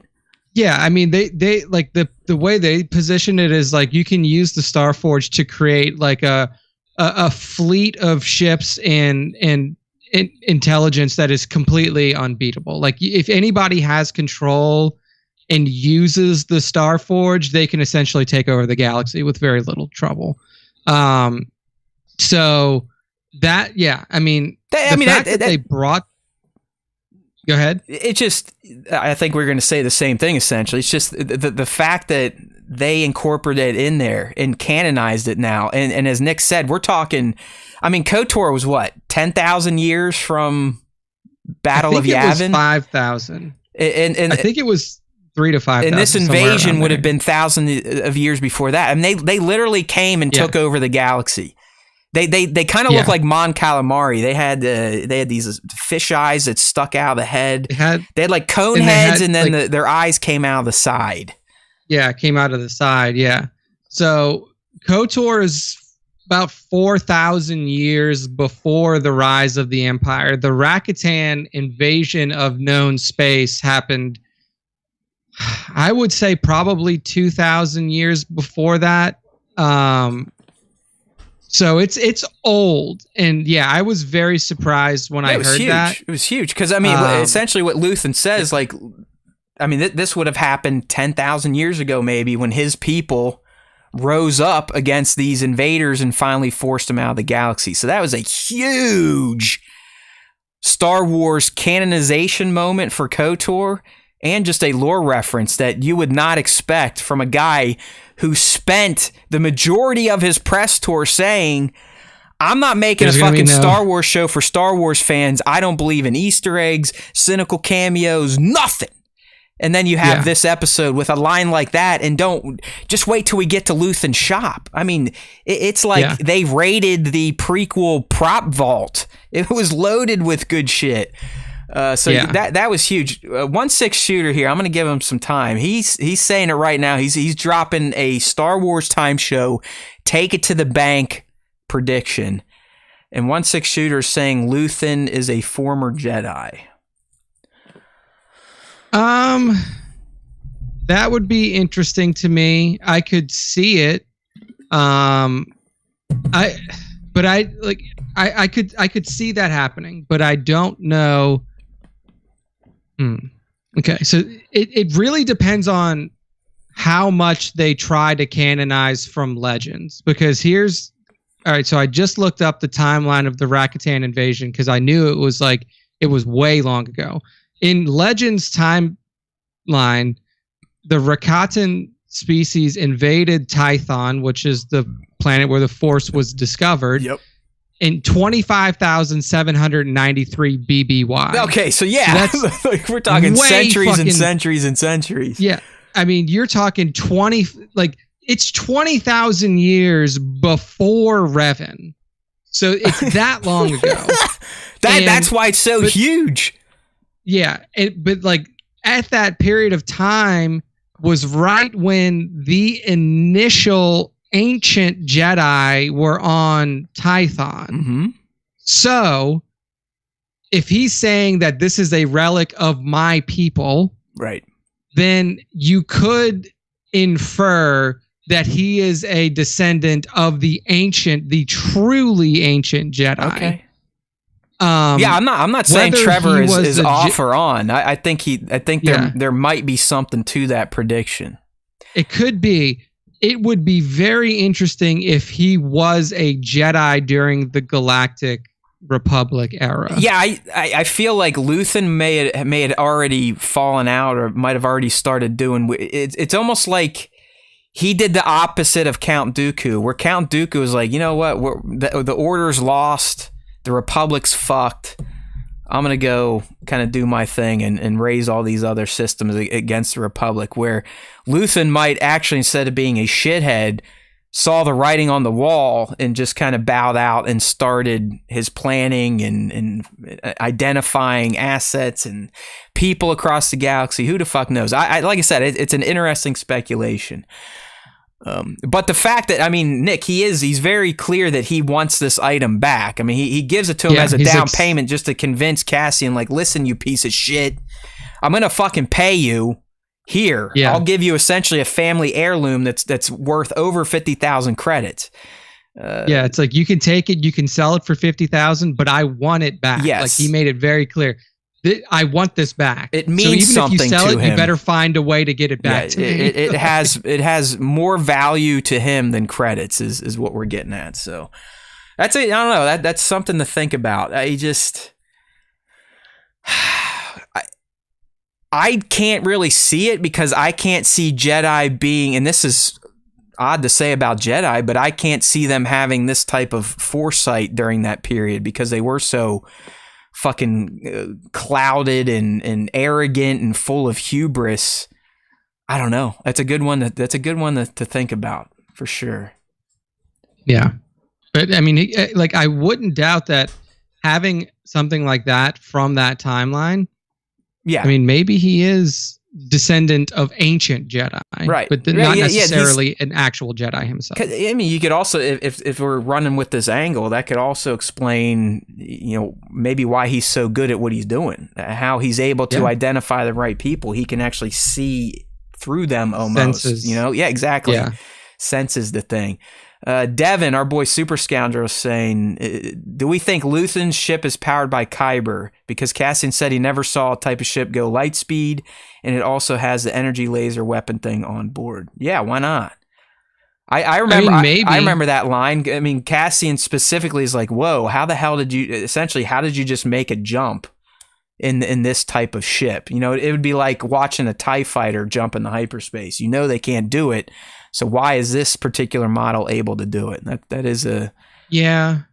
I almost took that, like, maybe I thought of that little moment a little differently, but I almost took that as, like, after he was rescued by, by his adoptive parents, by Clem and by Marva, maybe he hasn't been off of the system, or maybe like he's traveled within a system before, like in an interplanetary system, which is why he goes from like Morlana 6 to Ferrix, because that they're all in the same system.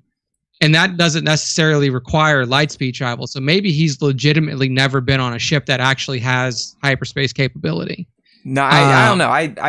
I would imagine at this point, especially working for the Empire, I mean, you would think he was on a Star Destroyer to get dropped off on Mimbomb. So I think he was genuinely shocked that whatever model ship, this Fondor ship, could do what he saw it doing. Like, there was something up. Like, it was an odd build. And it is. I mean, he's got that co-pilot droid that was spying on Cassian as he was considering stealing it.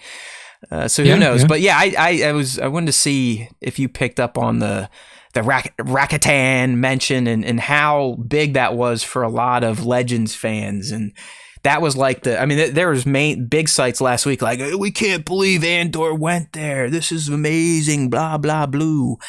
It's like, it's cool shit. I mean, that's the through lines throughout Star Wars that we love. And, thank you, Tony and crew, for giving us that through line. I mean, it was just a little bit of dialogue, but look at the connections it now makes. So, I mean, it was a solid reference, and I was definitely surprised to hear it. Yeah. If you haven't seen one though, search for. Let's just do it because they're goofy looking motherfuckers. You're like, how did these things take over the galaxy? And their speech is actually fucking hilarious too. Here we are. There they are. Look at them. They're like first generation Mon Calamari, and they somehow took over the galaxy. Because, like Nick said, their thing was technology. Yeah, and technically, they invaded the galaxy at a time before, like the ancient Jedi had even created lightsabers. Yeah, like they were still using proto sabers and stuff like that, and some of them were still using like swords, like actual swords that were just infused with force energy, and you could kind of see the force energy running up the blade.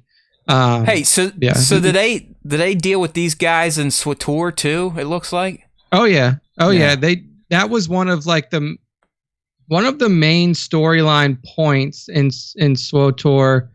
Once you get towards like the end, is you're going through a planet where there's an old Rakitan prison, essentially. I'm seeing there's like Gorsha and Lunu, like named characters here.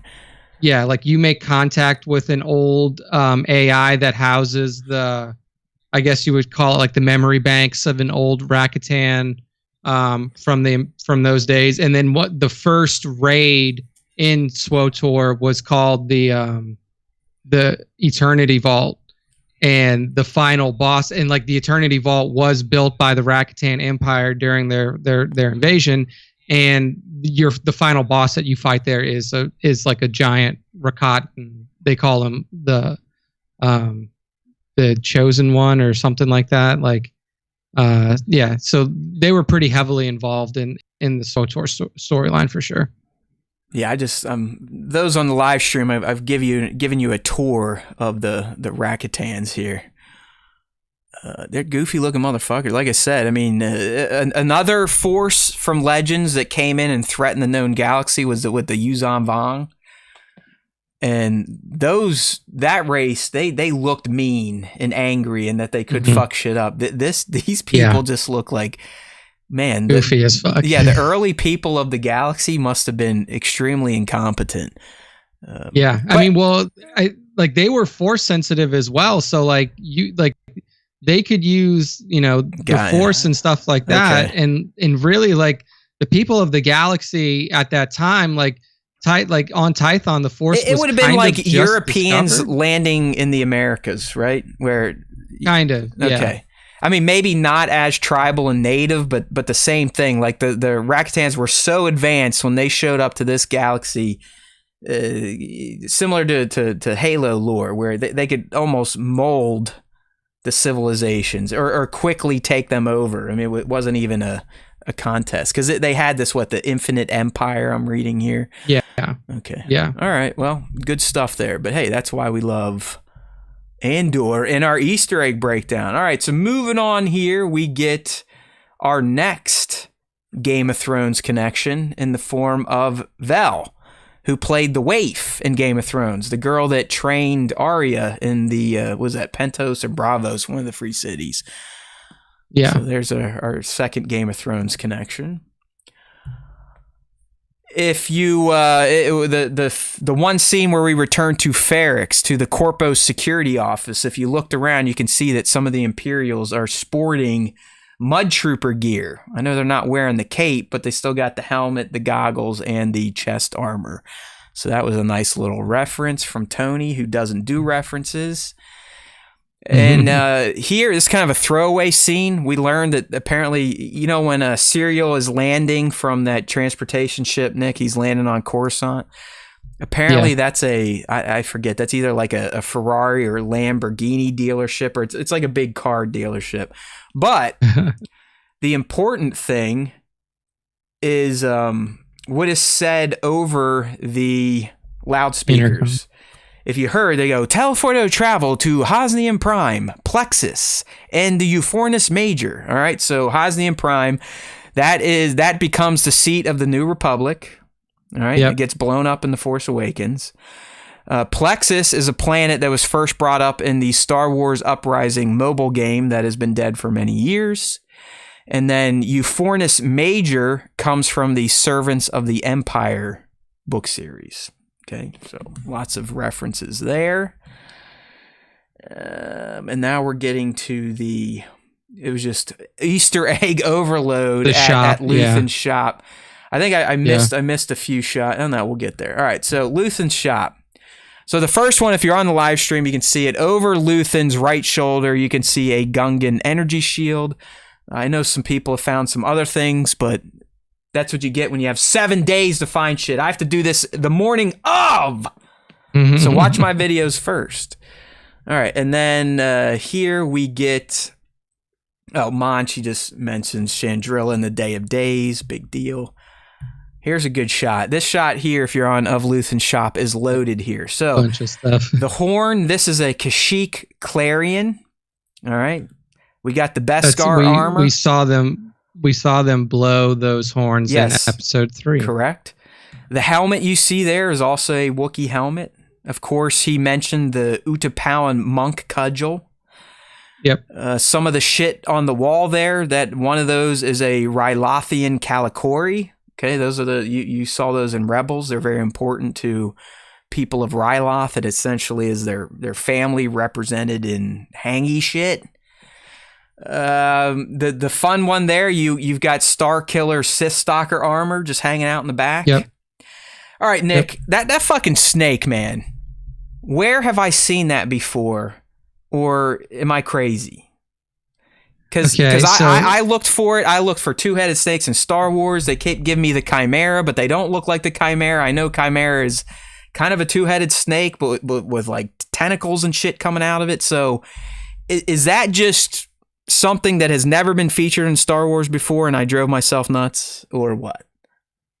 For some reason, I'm picturing this in the Rebels series, either as a piece of artwork. I think it might have been a piece of artwork within Thrawn's office. What I mean. I couldn't find. But I could be wrong. But it definitely, like the first time I saw it, I was like, okay, this definitely reminds me of Rebels. Me too. But I couldn't necessarily pin down. But I think that might be what it was. It's like, it may not have been this exact thing, but there may have been like a representation or a piece of artwork that was similar to it in Thrawn's office when, like, when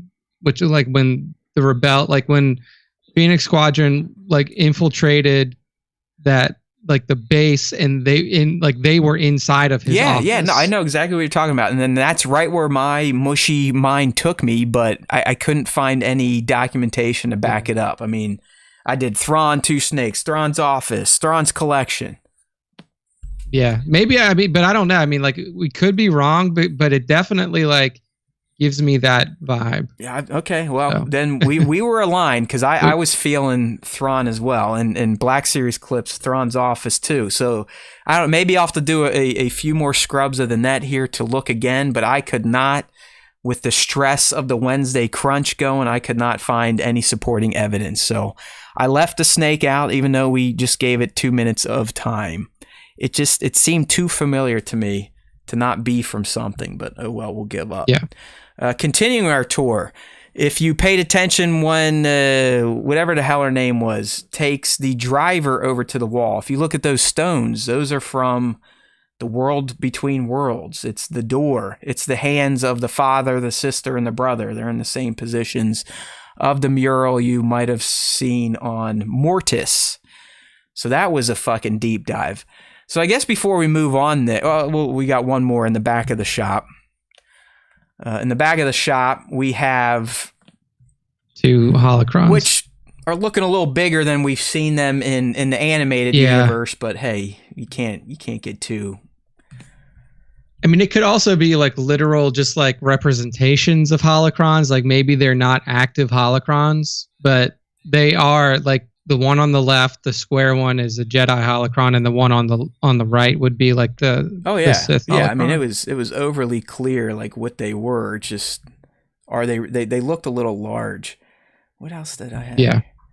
I'm not sure why I had that picture, but we love Luthen, so there he goes.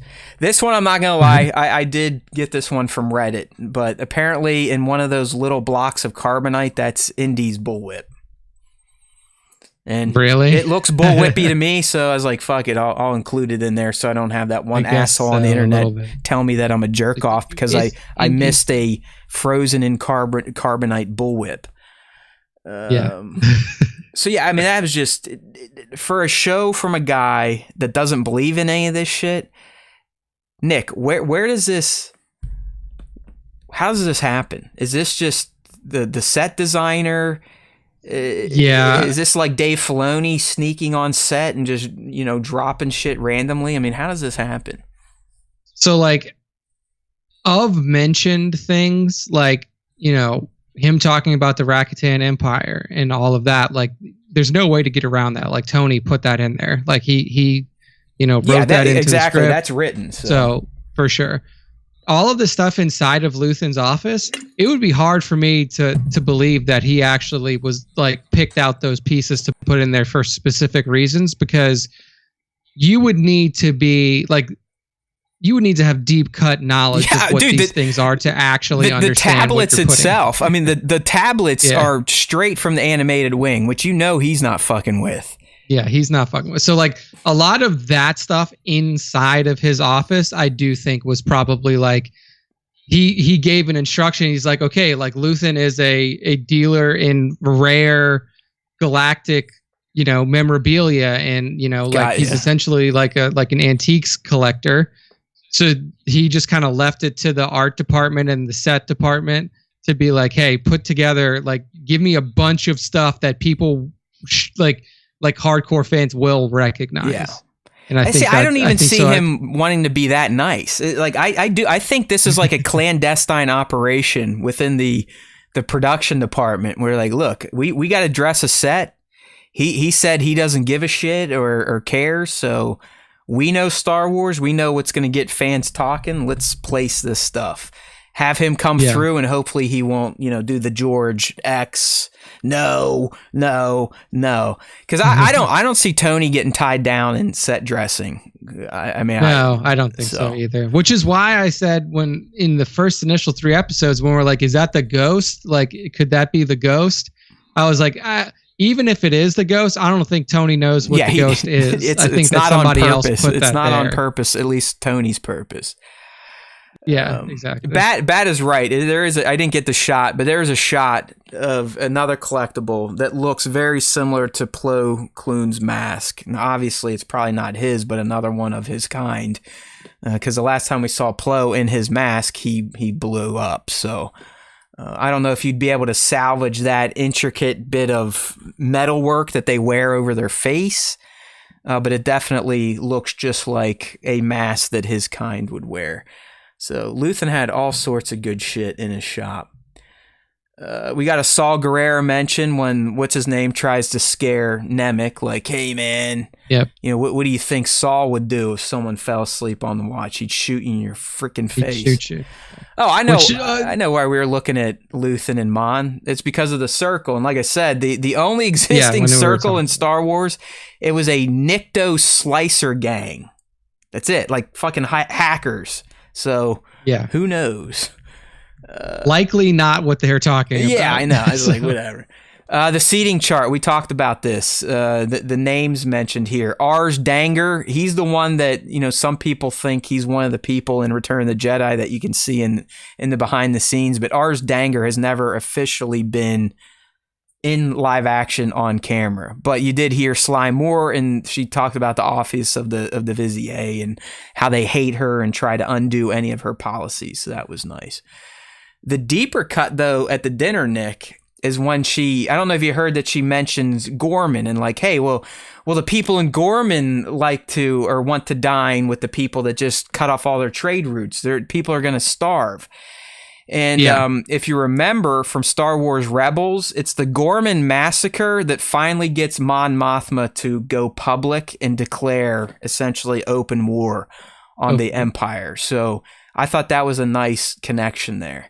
And if they keep that timeline, then we're probably getting pretty close to that moment where Mon drops the facade, and then season 2 for sure. Season 2 for sure, I think, because that happens late in Rebels. I don't know if that's Rebels season 3 or 4, but you actually see the moment, the address that Mon gives, where she's essentially announcing the Rebel Alliance. And it's after the Gorman massacre. She's just, enough is enough. So I like I said, I like that through line that, we're just learning now that the Empire's starting to fuck with Gorman and its trade routes.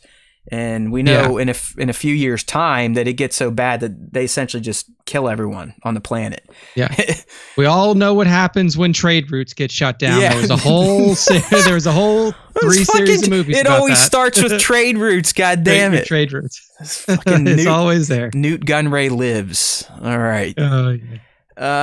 Okay. Speeder bike, big deal. I think I'm gonna get rid of those because there are TIE fighters in this episode too. But like, really, do we need to mention those? I never know. I don't think it's necessarily an Easter egg at this point. It's just like it's the Empire. So Nick, when you saw their little diorama and they were talking about the temple, did that not look just like the fucking Seeing Stone on Tython? Yeah, that's what I was going to say. Is all the Aldhani and its shepherds and this ceremony, is it somewhat tied to the Force, you think? Like, was this a Force planet? It could be. To my knowledge, Aldhani was never brought up in like previous. No, it is new for this series, but I feel like they're adding lore into it, and it does feel like Aldhani, like Tython, had a temple presence, and that temple was probably a Jedi temple. Yeah, I mean, it definitely makes sense, especially given the little diorama, like you said. It looks just like it. It looks exactly fucking like it. So yeah, I mean, it would not surprise me to find out that Aldhani has some sort of like Force history to it, or like housed the Jedi temple at one point. I think so. So that was neat. And for you toy photographers or toy collectors, you had to appreciate Nemec's diorama, right? When he's like, hold on, let me take, and I get that feeling where it's like, oh shit, I just set all this up. It took me a lot of time and effort. Let me be the one to potentially break it. Cause he's like, no, let me twist it open so you can see the inside. So I like that from a diorama building perspective. And then finally we got a Sev Talk mention. That was the place where Patagaz was like, hey, good for you. You're really locking up a lot of motherfuckers on that planet. I like that report, and I need to give you more work like that. Sev Talk was featured in the Clone Wars and apparently the Thrawn Treason novel. Yeah. So those were our connections there. And that completes our Easter egg references, Game of Thrones connections, and New Planets breakdown of Andor episode 4. All right. I mean, that was way more. That's probably more. It was the most Easter eggs I've ever in this done. One episode. Ever. Yeah. Like, I just don't think, like, I didn't think that we would get this many Easter eggs in the entire series. Agreed. And we just got all of that dropped in one fucking... Yeah, man. I mean, last Wednesday or Tuesday, I'm like, I don't have to get up that early. It's just one episode. I think I got up at 5:45. I watched it, and then I'm like, oh, shit. Note. More notes. More notes. Question mark. Question mark means I need to research it, by the way. And then I'm done watching, and I get there, and I've got like my yellow notepad app is loaded. I'm going, holy shit, it's going to take me an hour just to research all of these. And then I got to grab the screens, and sure as shit, I went right up to 11 o'clock breaking down this one episode because Tony's team went Easter egg crazy. You're not wrong. This is, I think, for a single episode of Star Wars TV, it had the most references and eggs out of any property so far. Would not have expected that. I mean, I figured, something run by Dave Filoni would hold that. Yeah, exactly. Man, like, this guy, like, Tony went all out. Maybe he was joking. Maybe he's a huge fan of the cartoons. Well, hey, fan fiction at least, right? Because he brought up fan fiction too. He's like fan fiction, fan fiction canon, I believe, is what he called him. Like, what does that even mean, what bro? Does that mean? But hey, you know what? we made fun of him. We talk shit, but he's showing us that he truly is the man so far. I mean, we're 4 episodes in. We've got 8 to go. And I think most Star Wars fans are pleasantly pleased with this type of Star Wars content. I know I am. Yeah, absolutely. My kid could give 2 shits. Like she's completely checked out of Andor. And I think, as it's supposed to be in Tony's mind, that's kind of the way that he wanted this to be. He's like, look, I want this to be a Star Wars show for adults, whereas a lot of other shows, Mandalorian, Book of Boba Fett included, like, they're going to have stuff in there that is a little bit more kid-friendly and that is a little bit more, I don't want to say aimed at a younger age, but, it's like kids can watch it too and enjoy it, whereas, like, kid watches this show, like, there's not a lot happening that a child is going to enjoy, so... Yeah, I know. She's tuned out of most of this shit. I mean, she doesn't like The Rings. She doesn't like. She shouldn't like House of Dragon. We don't let her watch that. Clearly, that's a little. Yeah, I can't watch that one. That's gets a little visual sometimes. But yeah, she's tuned out of this type of Star Wars, and that's okay. I think Tony is right. Us adults, we need a Star Wars here or there, and so far, Andor is paying off.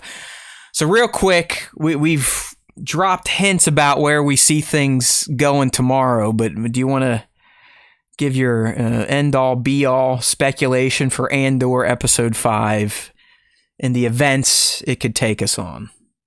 Yeah, I mean, Episode 5, the way that I see it going is like this one, while it was chock-a-block full of Easter eggs and references and stuff like that, it was kind of a setup episode. We're moving towards a big mission that's going to go down on Altani.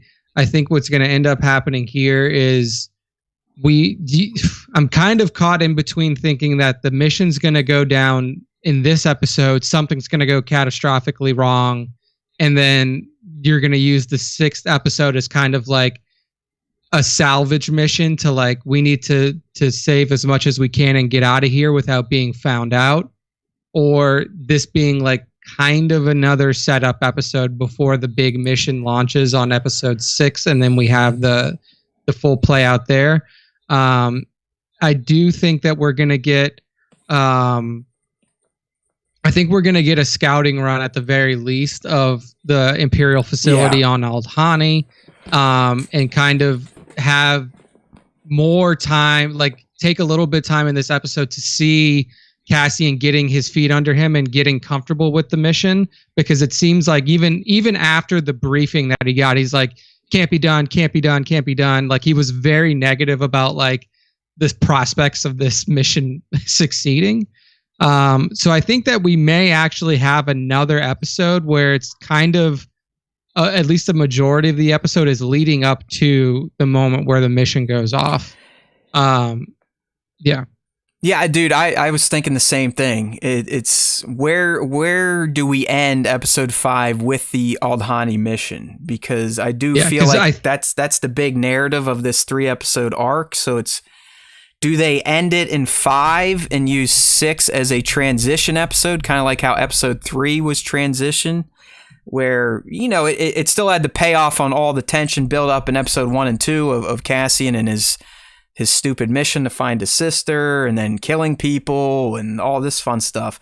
But episode 3, if you really think about it, it was a transitional episode in that it took the events from 1 and 2, showed us how they played out, but then it also took Cassian off into a completely different adventure, which we're learning about in episodes 4, 5, and 6. So I'm with you. I don't know. I could see 5 kind of being a trial run or right up to doing the mission.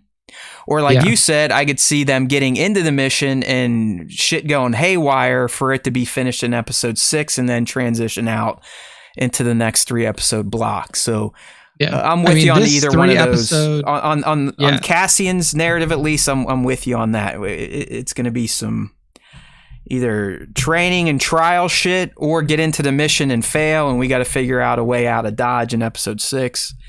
Or train all the way up, start the mission, cliffhanger, episode 6, finish the mission. Yeah, I mean, we know that this 3 episode arc is essentially going to be the Aldhani mission arc, like for Cassian. Yeah. So I don't expect them to finish this run in episode 5. Okay. Yeah, because like it's going to continue on in some form or fashion into episode 6. I agree. I think the whole scene of him in that freight car and flying through the sky when that astrological event's happening, that's definitely 6 in my mind. Other threads being developed in 5, I believe we'll check in with Serial, and this is where we may get Lieutenant Miro potentially wanting to question him about his reports, this, that, and the other thing, the Starpath unit. So I think those 2 link up in episode 5, and we'll kind of be able to speculate next week on where they're going beyond that. And clearly we're going to check in with Luthen and Mon again, hopefully still on Coruscant. And like Devin's saying in the live stream chat here, maybe you get an outtake of the dinner scene. But hopefully you get more of the spycrafty shit from Luthen, Clea, I believe that's her name, or something like that, Cletus, and Mon. I don't think they start up any other thread yet, so... No. Miro, Cyril, I think they become a thread in some form or fashion. Mon, Luthen, and the Coruscant spy shit happening, and then obviously Andor on the Aldhani mission. So we get progress on those 3 fronts. Yeah, I agree. Okay, I just hope I'm not taking a bunch of notes tomorrow. That's all I can say. Because last Wednesday was a hoot. Because I got up early, did all this, taught a class, worked out, packed up the truck, and drove 7.5 hours to the coast. Got there around 11:30 at night, midnight, and then had to get up Thursday to work and teach into the afternoon, and then finally my personal time kicked in. But hoping for Tony, please take it easy on me tomorrow, pal. Yeah. Gosh, guy. We know you love Star Wars, Tony, but keep so many references out. Keep the Easter eggs to yourself. He's a closeted fanboy. Let's be real. He is a closeted fanboy. He really is. I want everybody to know how much of a nerd I am. You can't I like be. Star Wars. Unless he's just like, you know what, you guys, you dorks, you have fun when I'm out of the room. I don't see how via the script and the set dressing that we get this many eggs and references from someone who doesn't believe in that shit. Like it doesn't make sense. But I'm not complaining. Hey, good for him. So far, Lord Tony Gilroy is going to earn himself a knighthood, even though he's not British. We'll knight him. The Star Wars time show. we'll Star Wars time. Yeah. We'll try not to chop you're off welcome the ear, on the show. Right? Like this is how you do it, right? 1, 2, like that. I got it. Okay. All right, we got one more little story to discuss before the fan segment this week, and this popped up yesterday. I don't know if there's much we can really speculate on outside of... this is what's happening. Yeah, but we got an update from the Acolyte set, which apparently is being built at Shinfield Studios over in the UK. This comes to us via Bespin Bulletin. And you know what, Nick? It's very reminiscent of some of the early Andor set pics, especially the bird's eye or the drone views. So if you're on the live stream, we have the post pulled up now. You can check it out on StarWarsTime.net. Just look for the Acolyte's outdoor set starts to take shape, and you can look at the image. But it's almost like for the Acolyte, they're building clearly an outdoor massive set that is similar to what they did in Andor for the Ferrix set. So we did learn that Ferrix, all that shit we saw in episodes 1 and 2, that was all practical. They built that town somewhere over in the UK, and it looks like they're recreating it for the Acolyte. So, Nick, now that we've seen Andor finished, and what practical visuals can give you and lived-in locations can give you versus the volume, are you kind of appreciating the more traditional take the Acolyte seems to be taking? I do. I appreciate the practical sets. And here's what I'll say about the volume as well. Like, the volume was created at a time where, like, excuse me, where something like that was necessary to actually just to make productions happen. Like, I think that, like, people need to realize that, like, if it was easy to go out on location and film and do everything that you needed to do when there were still a ton of COVID restrictions and there was travel restrictions and that there were all of these things that were preventing, like, productions from actually happening, you know, that's why the volume was used as heavily as it was, especially in the early days of the Mandalorian filming, especially like in some of the Kenobi filming as well, because, like, it allowed you to do stuff that you would not be able to do. You would have to travel. I mean, you would have to. Yeah. The producer would have to figure out how to get the cast and the crew to the location, get the location set up, shoot the day scenes, and then pack all the shit up and move on. So you're right. I mean, the volume was around pre-COVID, but it was a proof of concept filmmaking tool. Like, look, we can start to create out of this world sets in a computer. We don't have to pay for our production to now go to, Wadi Rim or Tunisia to shoot Tatooine. Yeah. We can do it in the fucking parking lot back here. So and it's the fruit of George's vision. So the volume has a place. It had a place. It's going to have a place. But it does seem like even in Star Wars now, they're starting to go back to, or at least incorporate, the traditional practical on-location shoot. Yeah. So I appreciate it, and I think that, I mean, it's to me, I don't know if there's a question about, like, whether on set or, like, fully practical built out sets are better than the ones that are in the volume. Obviously they are. If, the more real things are, the better that they're going to look translated on the screen. So yeah, I am glad that they're moving back towards practical set build outs where they can. I think that it does benefit the production as a whole, especially when you're working with multiple actors in scenes, especially in township settings like we saw on Ferrix. Like, that would have been, like, something like that would have been nearly impossible. They would have just been walking in circles nonstop on the volume. Like you can't enter and exit buildings. So, like, it would have been very difficult to do that in the volume if it was possible at all. So I think that situations like that call for it. And it seems like what they're building out here for the Acolyte is going to be something similar, where it's like a small township that has multiple buildings that are going to be used and walked in and filmed through and stuff like that. So, yeah, of course, I'm definitely happy to see that we're doing some practical build outs here. Seeing what we see here, do you think this is the Acolyte's hometown or just a town that we will visit within the series?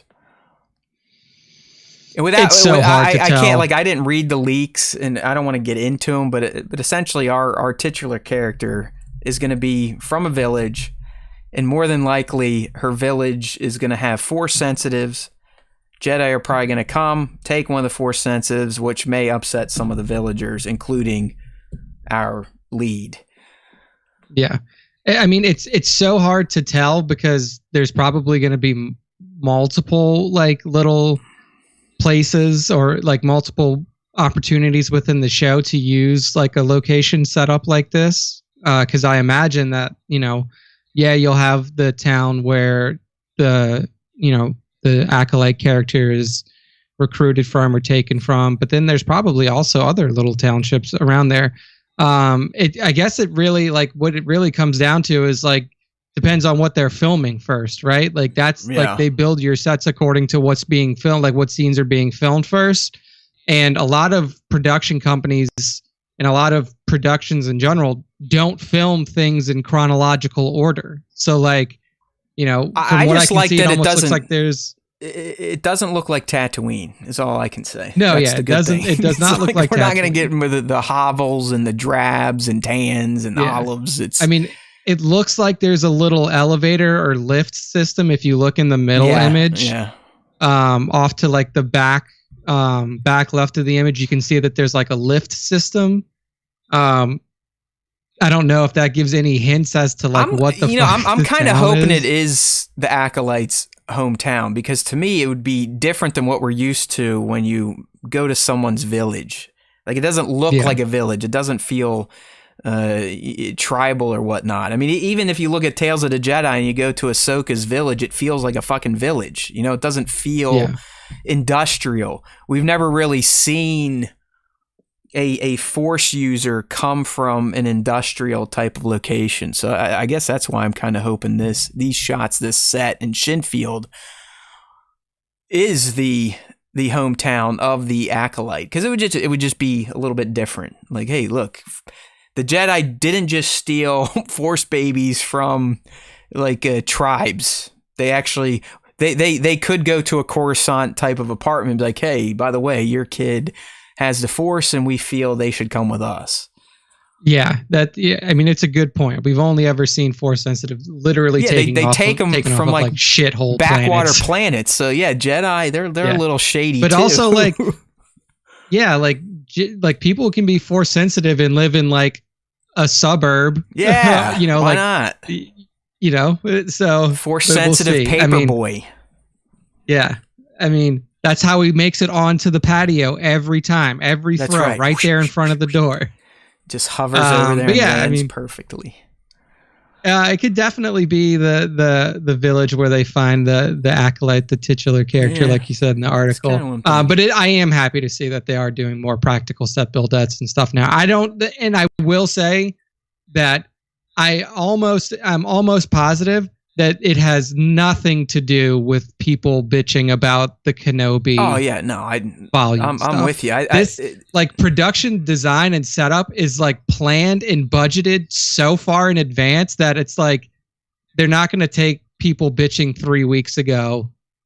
Well, it's okay, we have to switch it all to practical now. It's kind of a thing at this point in Star Wars. If you want your series to be practically shot, you do it over in the UK.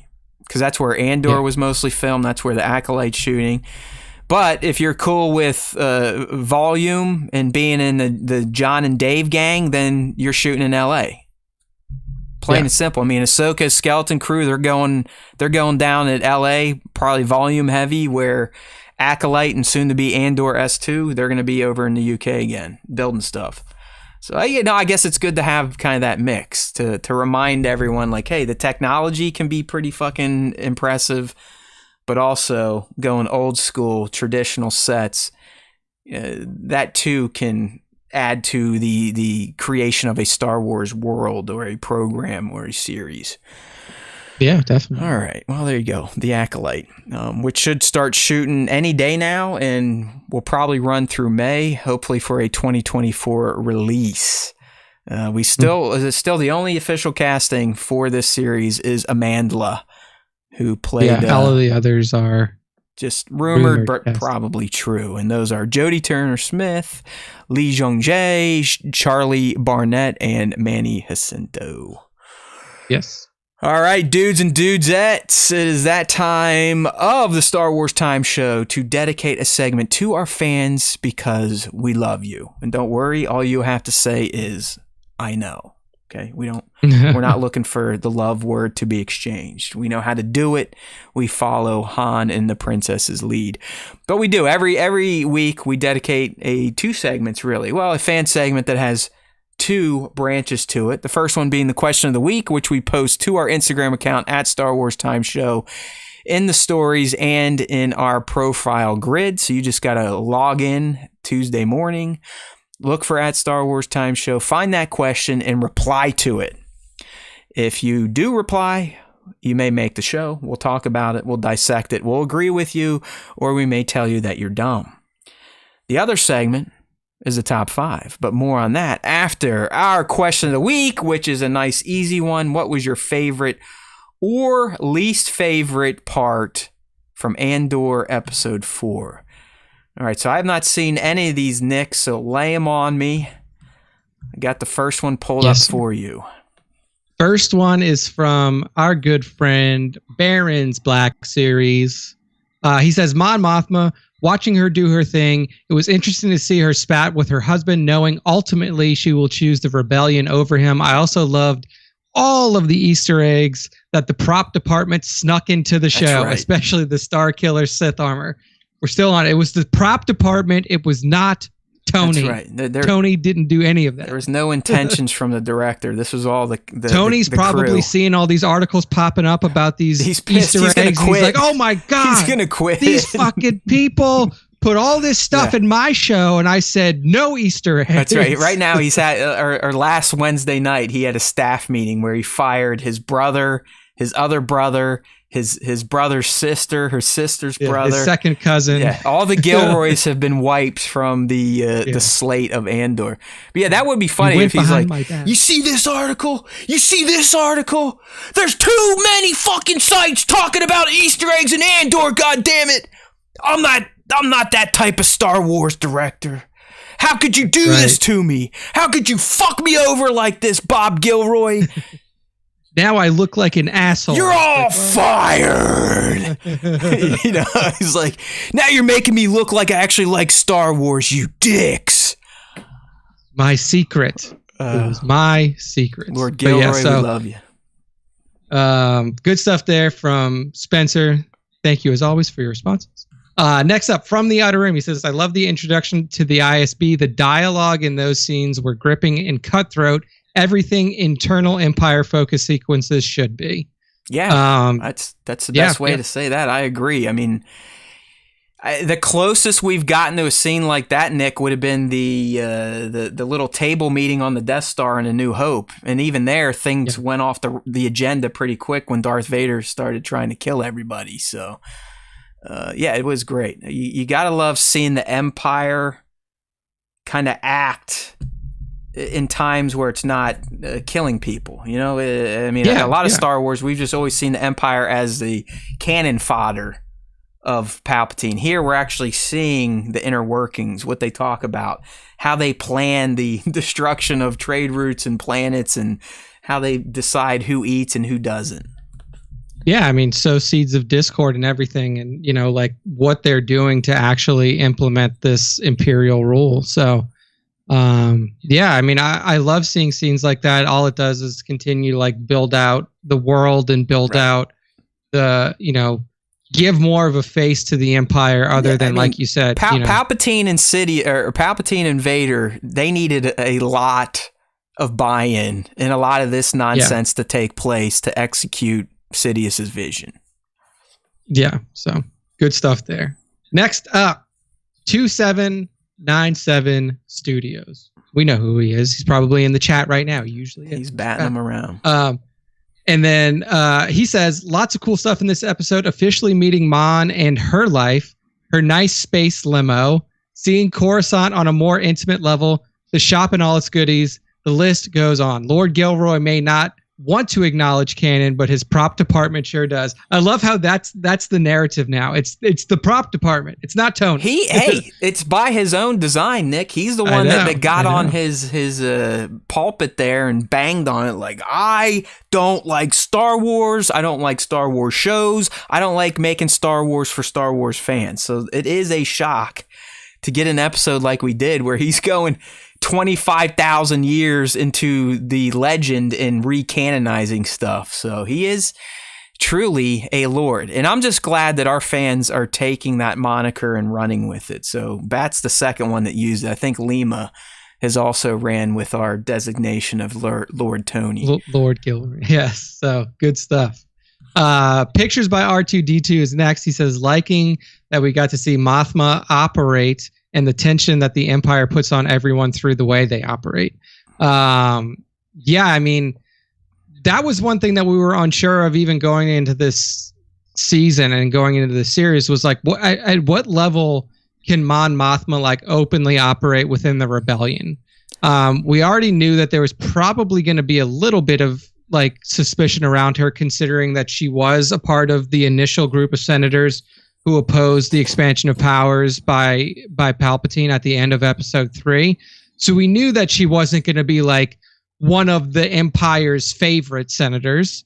But to see the level at which they have put, like the level at which they have put eyes on her within the Imperial superstructure is actually very interesting. Yeah, I mean, replacing the entire staff of multiple banks to you know, she brought that up. She's like, I go into the bank and there's different faces every time I'm in there. She's like, you can't trust anyone.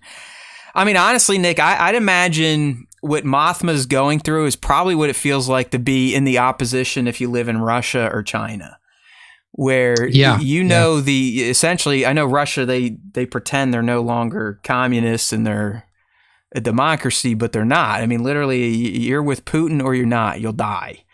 And that's like he will literally like poison you, throw you out of a building, she's like that. Disappeared. She's like that Navalny guy who's like the main opposition leader over there, who, as Nick said, has had multiple attempts on his life. He's locked up now, will probably die in prison. So yeah, I imagine Mothma is that's what it's like for those people. Always fearful of being watched, followed. You could be killed at any moment for what you think or say. So yeah, I also, and I told you all this. I told you all the Mothma stuff could be the most intriguing, right? You just gotta listen to me. Last one here. Last one here. Waltman, 1987, says TIE Fighter's appearance and sound effect establishing just how overmatched they are. I think that was a very important, like, moment in the show. It was a very small moment, you know, when Vel and Cassian are making their way to the encampment after he gets dropped off on Aldhani, and then you just hear it, like you hear it in the distance first, and Cassian hears it first. He's like, "What's that?" And then they take cover just to show you. I think Waltman puts it well, like how overmatched they are. Like, what do they have? Nothing. They don't have any. They have one Imperial ships. Like, they have one Imperial spy. Vel couldn't even use a speeder to get from the landing point where fucking Luthen drops off Cassian back to the fucking the encampment. They had to walk the whole way. Like, and I know this has bummed some people out since the trailers, but they literally have AK-47s. I mean, they didn't even bother. The prop department didn't even bother slapping on some, you know, whatever grimlings, or I forget the term, but just like random shit to make it look slightly different. Because I mean, Tamarin or whatever, I mean, that's a fucking AK. I mean, he's just holding an AK. You know what I was thinking too? Because I had seen the whole, you know, the hubbub. I've seen like people being like, "Oh, look, they have AK-47." They're using real weapons. Every weapon in Star Wars is based on a World War II weapon, by the way. But honestly, though, like if you think about like the progression of society, if we ever get to the point to where like we can make laser guns, the first gun that will be turned into a laser gun is probably going to be an AK-47 because it's one of the most reliable weapons that's around in our society today. It's why every rebel group in the real world, I'm not talking about in Star Wars, this is why every rebel group in the real world uses AK-47s, because you can drop them in the middle of a fucking lake, go pick it up from the bottom of the lake, and the thing still fires like there's nothing wrong with it. You can bury it in the sand, pull it out, and it'll still shoot. So like the first time that like laser weapons are actually built in the real world, the AK-47 is going to be one that's turned into one very quickly. Oh, I love it. Yeah, no, I remember that when the trailer came out, that group of the faction, like, look at this shit, they got an AK. Like, well, I mean, pretty much every gun in Star Wars is a World War II based weapon off that of a had real like gun. another part of a World War II weapon jammed on top of it. So it's okay, right? Remember, it's science fiction. That's the key word, fiction. Fiction. Use your mind, use your imagination, okay? Just because it looks like a real world gun, it probably still shoots lasers. So there you go. It's Star Wars. Yes. All right. So a good one there from Waltman 1987. Thanks to pictures by R2D2, 2797 Studios, From the Outer Rim, and Baron's Black Series. So that is question of the week. And now we are transitioning to our final bit in the fan segment. And that is the top 5 Star Wars fan artist features of the week, covering 9/26 to 10/3. Nick, break it down for them. How do they get involved in this part of the fan segment? Yes. If you would like to be involved, make sure you follow us on our Instagram account at Star Wars Time Show. And when you post your Star Wars pictures or art, make sure to tag us in your pictures. Hit the tag button, type in Star Wars Time Show, add tag. You can also throw in there in your caption, toss in an at Star Wars Time Show, also drop in the hashtag Star Wars Time Show. Those are the 3 ways to make sure that our eyes hit your images. And then from there, Matt will oversee the plethora, the mountainous amount of images that we get tagged. That's right. He's going to pick out his favorites per day. Correct. And then after that, I will look at all of the images that Matt had selected, and then I will anoint the top 5 through what he calls the eeny, meeny, miny, mo ceremony. Yes. I just kind of close my eyes and I just point at the screen. And then whatever my finger lands on makes the winner. All right. So who is one of your selections for this week? Who are we starting with? The first one is at Paul Brown 12, and he's got an awesome shot of the Dark Troopers from The Mandalorian Season 2. I've seen actually, so it must be like, this must be like a new figure that's been hitting shelves or like hitting people's inventories recently, because I've seen a lot of the Dark Troopers on the old photos. And I actually, look at this. This guy showed up right before I left last week, so I didn't get to unbox him, but there is the Hot Toys Dark Trooper. There we go. And this one was a winner, because my wife, who doesn't pay attention to any of this shit, and just rolls her eyes when they show up, like, oh, there goes another payment on a beach house we could have made. She goes, you know what? That's one of the coolest looking figures I've ever seen you bring into the house. So I need to get him unboxed. But no, you are correct, Nick. Both the Black Series version of the Dark Trooper from the Mando and the Hot Toys have been shipping out. So that is why there has been an influx of these type of shots. Yeah. So very cool. I love the aesthetic. But like, into this Paul Brown shot, I mean, he did a great job adding practical effects. It seems like with the little rockets. Yeah, that almost seems like a Sir Dork 730 sparkler out the feet trick, but I do not know. I don't know if that's practical or if Paul added that in after. Yeah. When I first saw it and I saw those like little sparkler balls, I was like, oh, is this Sir Dork? And I looked down, and I was like, oh, it's not. It's Paul Brown. It does have that feel of a Sir Dork shot, though. The background, I love the debris kick up and the smoke and everything like that. And also the glow on the eyes and the chest piece. So just all around, very well executed shot by at Paul Brown 12. Yes, sir. Moving on. Yes, sir. Next up, we have at Betty Ione _SW. Oh, by the way, anyone else, like if you type pig for an Instagram post, do you get the warning that you shouldn't use that?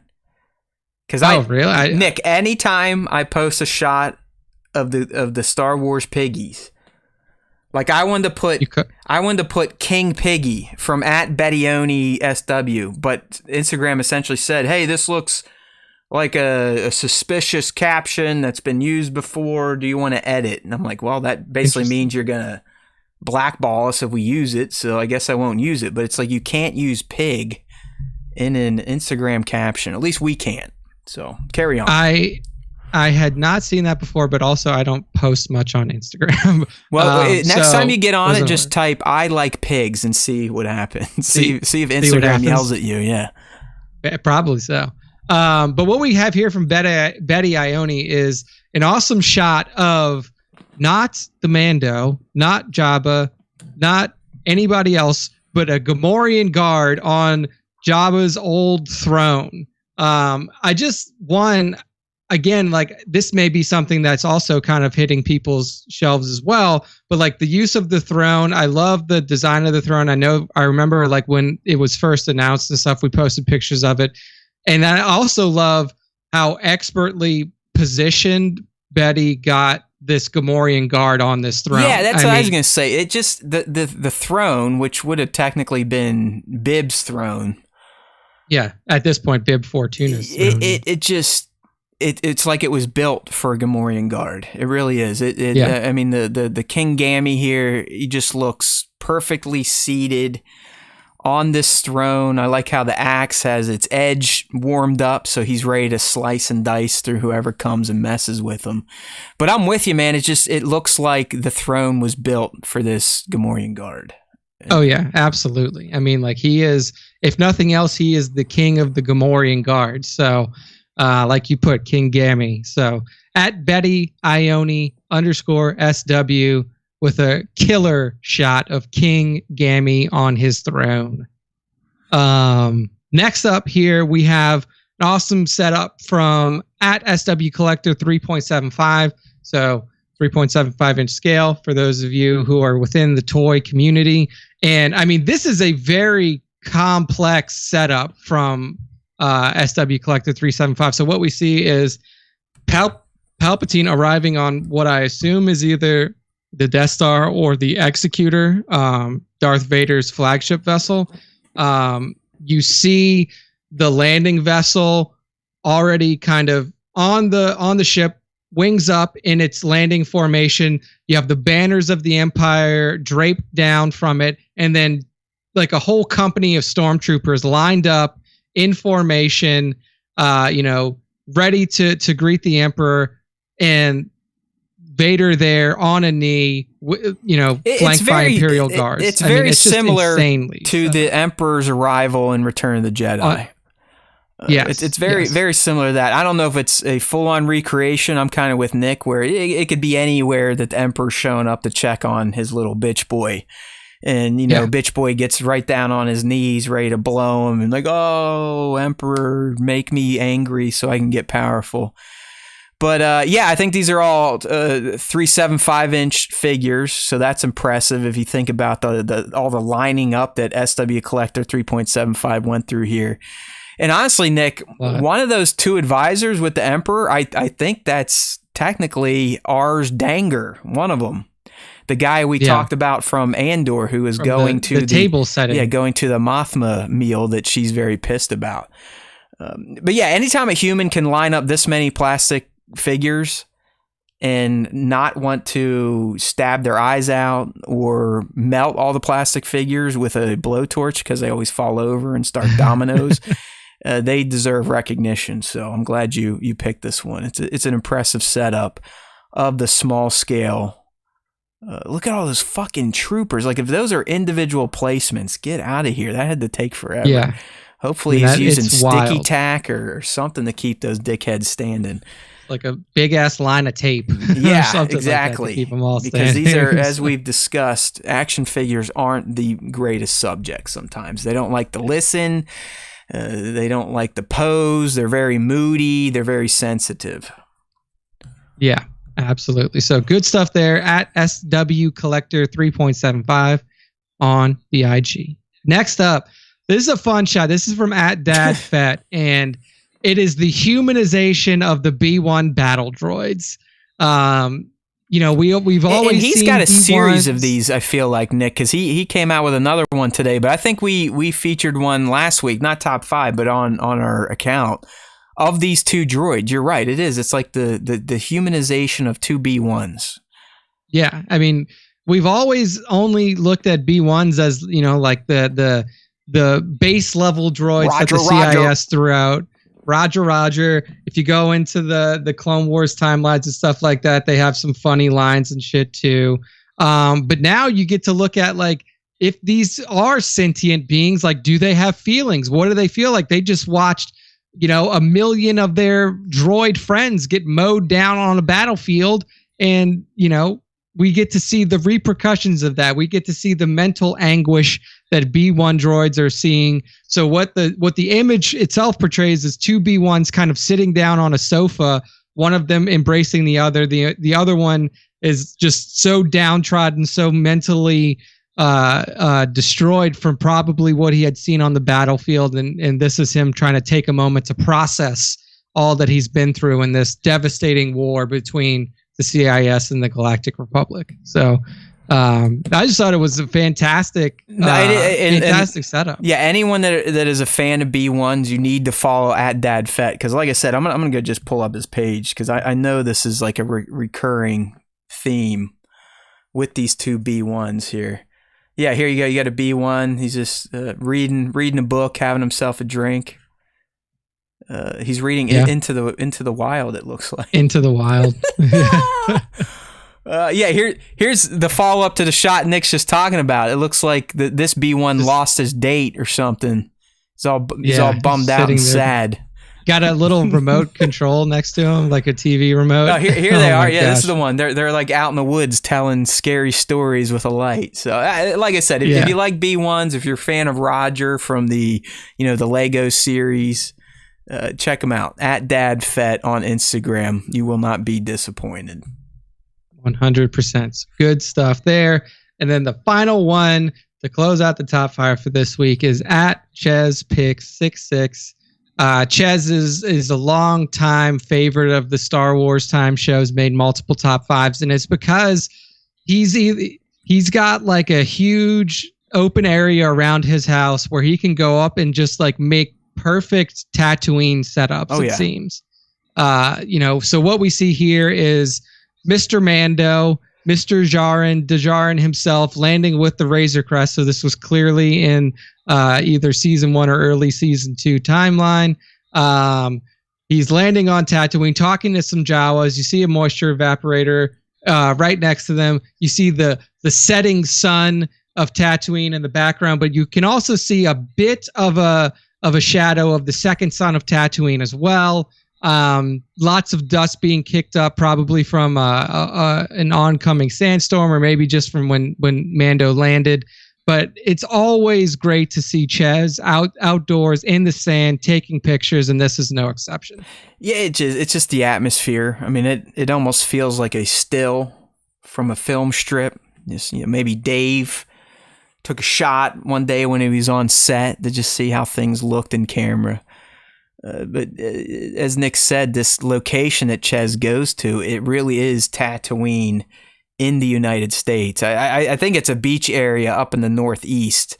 So it's not super warm and whatnot, but it seems either during sunrise or sunset, if you roll out there and throw down some Star Wars figures and you actually have an eye for this thing, you can snag some great shots. All right. And Chez definitely has the eye. I'm not saying that anyone that had access to this beach could produce art, because that's what ChezPix is producing. But he seems to be in one of the greatest outdoor areas to do Star Wars toy photography maybe in the entire planet. Yeah, absolutely. So, amazing stuff as always from at ChezPick66. And that ends the top 5, and that's the end of the show. So Matt, close us out. Gladly, my friends, on this new Andor Eve. Hopefully you had fun with us on Star Wars Time Show episode 233. We're getting up there. We're getting old, but we have not stopped, because there is always time for Star Wars time. That's our mantra. That's our saying, and we live by it. So if you liked what you heard today, if you're new here, hey, drop us a line, send us an email, give us some feedback. We always like to hear that type of stuff. But more importantly, go ahead and get yourself linked into the show by heading over to StarWarsTime.net. That is our website. That's where you can see some of the stuff we're going to talk about during the weekly show, which we do every Tuesday live on YouTube, youtube.com/Star Wars Time Show. If you need to get subbed up to the Star Wars Time Show, again, StarWarsTime.net. There's a YouTube icon you could click on. If you scroll down, there's a YouTube logo with our 2 lovely faces on it. If you click sub, it'll instantly sub you up, because we don't ever want you to feel like you have to put forth any sort of effort to be a fan of the Star Wars Time show. So don't forget, StarWarsTime.net, all the links. You can get the podcast there. Podcast drops Wednesdays on most platforms. But if we are in season with a Star Wars show and you can't wait, don't forget the show, the live stream that is, will be saved and recorded for you to view on our YouTube channel. Okay, my friends. Here we go. Team Aldhani. What is Cassian going to get himself into next? How many of Vel's compatriots will be lost? Will they still be friends by the end of it? Tune in to the Star Wars Time show this time next week or via our YouTube channel to find out what we think of Andor S1E5. But for now, just take this with you and hold it close to your heart.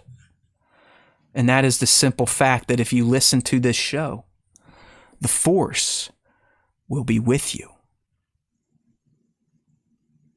always.